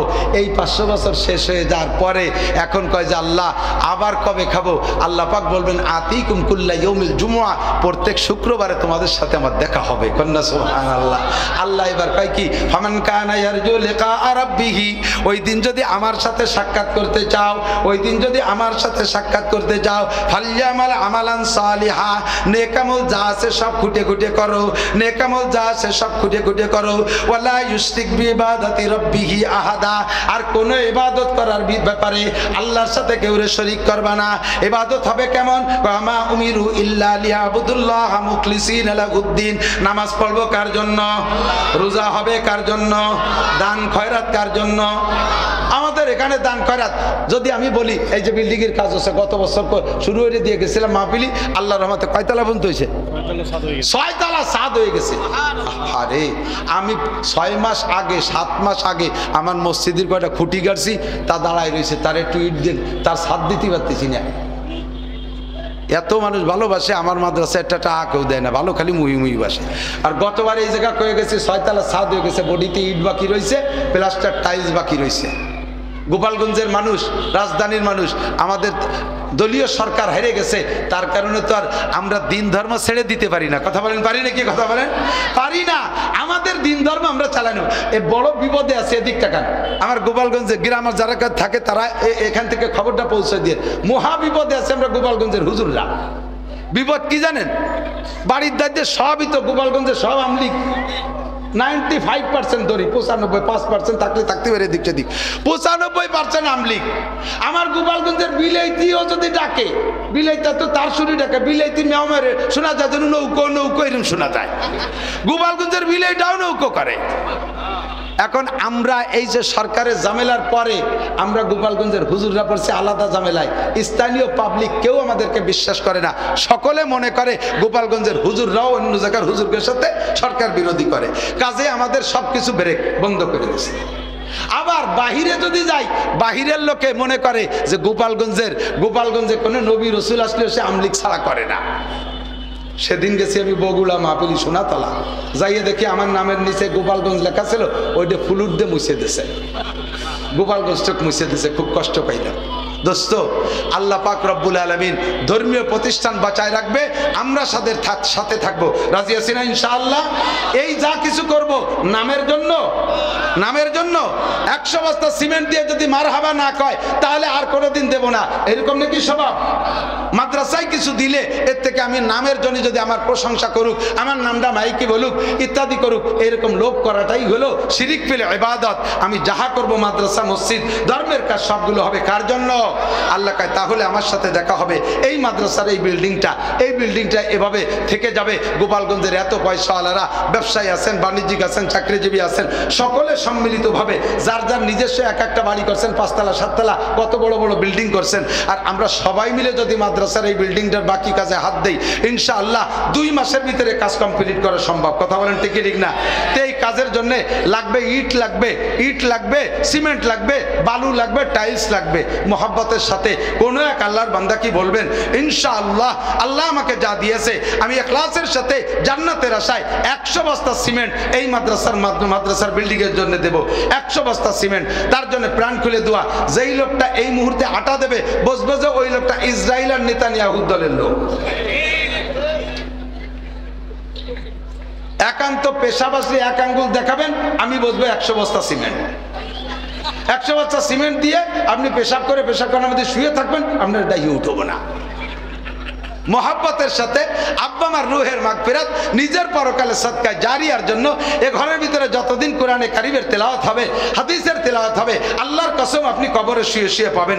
মোহাব্বতের সাথে একজন পয়সাওয়ালা বা হিম্মত বলে ফেলবেন, আমি 100 বস্তা সিমেন্ট দেবো। ও পয়সাওয়ালারা কত টাকা কতভাবে কামাই করছেন, সব টাকার হিসাবও নাই, কত টাকা চলে গেছে, সামনে যা কামাই করবেন তাও থাকবে না। একজন মানুষ মোহাব্বতের সাথে হিম্মতের সাথে বলবেন, আলাইসা মিনকুম রজুলুর রশিদ, 100 বস্তা সিমেন্ট দেনেওয়ালা। আমি গোপালগঞ্জের ভিতরে সর্বপ্রথম 100 বস্তার নিচে বলতে লজ্জা পাচ্ছি। বহুত জায়গা দেখে আসছে, এসে বেশি কালেকশন হয়। আমি গত রাত্রে একটা মাহফিল করে এসেছি ঢাকা মুন্সিগঞ্জের শ্রীনগর রাড়িখাল কি বলে এই আড়িয়াল বিলের ভিতরে, হযরত মাওলানা ইউনুস সাহেবের মাদ্রাসা। সকালবেলা উনি মাহফিলের দিন সকালবেলা উনি মাইক নিয়ে বসে, মাইক গ্রাম ভরে ছড়ানো আছে, জায়গায় বসে দিনই সকালে কালেকশন করে। 55 মন খালি গাভীর দুধ আইছে, 55 মন গায়ের দুধ আইছে। আর উনি ওই একাই কালেকশন করে, ছেলেপেলেরা থাকে বাড়ির থেকে বাচ্চা কাচ্চাই দিয়ে পাঠায় দেয়। আর একদিনে যে চাউল কালেকশন হয়েছে সারা বছর খাইয়েও থেকে যাবে, এলো ওই জায়গায় বসে কালেকশন। আমরা এই জায়গা গোপালগঞ্জ জেলা সদরে যেভাবেই বলেন, সদর সাহেবের গোপালগঞ্জ, শেখ হাসিনার গোপালগঞ্জ, বঙ্গবন্ধুর গোপালগঞ্জ, ধর্মীয় দুনিয়ার দিক দিয়ে যেদিকেই বলেন না কেন, আমরা ঐতিহ্যবাহী জেলায় একটা মানুষ কি নাই 100 বস্তা সিমেন্ট এই জায়গা দেওয়ার মতো? একটা মানুষ কি নাই, রজুলের রশিদ কি নাই 100 বস্তা সিমেন্ট দেওয়ার মতো? আমি তার জন্য এই হাজার মানুষকে দোয়া করব, আল্লাহ তাআলা তাকে হালালভাবে লাখ লাখ কোটি কোটি টাকার মালিক বানায় দেবে, সুস্থ তার সাথে লম্বা হায়াত দান করবে, আল্লাহ বারবার মক্কা মদিনা জিয়ারত নসিব করবে, নেক সন্তানের আব্বা বানায় দেবে, মরহুম যারা কবরে চলে গেছে জান্নাতি করে দেবে। আছেন কোন আল্লাহর বান্দা? কি নাম? চেয়ারম্যান। আগামী শুক্রবারে আমার মাদ্রাসায় মাহফিলের দাওয়াত, 50 বস্তা নিয়ে যাওয়া লাগবে। আমার অত্যন্ত প্রিয় চেয়ারম্যান, স্নেহের চেয়ারম্যান উলপুর। একটু তকবীর হবে, নামটা ভুলে গেছি কি যেন, বাবু নারায়ে তাকবীর। আমার চেয়ারম্যান বাবুলকে আল্লাহ কবুল করো, বলেন আমিন। 100 বস্তা সিমেন্ট দেওয়ার ওয়াদা করেছে, আল্লাহ তাকে তৌফিক দান করো। যুবক মানুষ, আল্লাহ তাকে জাতির সঠিক সেবা খেদমত করো, তৌফিক দান করো, হালালভাবে অনেক টাকার মালিক বানায় দাও। সবাই বলেন আমিন। বংশে যারা কবরে চলে গেছে জান্নাতি করো। আছেন আর কোন আল্লাহর বান্দা? 100 পাইছি, 50 বস্তার একজন মানুষ বলেন, 50 বস্তার একজন মানুষ বলেন, হিম্মতের সাথে দাঁড়িয়ে যান। আপনার বিল্ডিং বানাচ্ছেন, কত হাজার বস্তা সিমেন্ট খরচ করলেন, আল্লাহর কোরআনের ঘর 50 বস্তা সিমেন্ট পাবে না, এটা কেমন কথা? একটু বলেন। মাত্র 10 মিনিটের ভিতরে আমি বিদায় নেব, একটু তাড়াতাড়ি বলেন ইনশাআল্লাহ। আছেন কেউ 50 বস্তা সিমেন্ট দেওয়ার মতো? আর একজনের দিকে না তাকায়, নিজের বুকের দিক তাকায়, হিম্মত করে কয়ে ফেলেন, একটু তাড়াতাড়ি বলেন। আছেন 50 দোয়া হবে ইনশাআল্লাহ। 50-এর প্রস্তাব থাকলো এই জায়গায়, উড্র করি নাই। 20 বস্তা 10 বস্তা, একটু বলেন 20-10 বস্তা সিমেন্ট। কি নাম? নাইমুল হাসান। যুবক মানুষ, ছেলে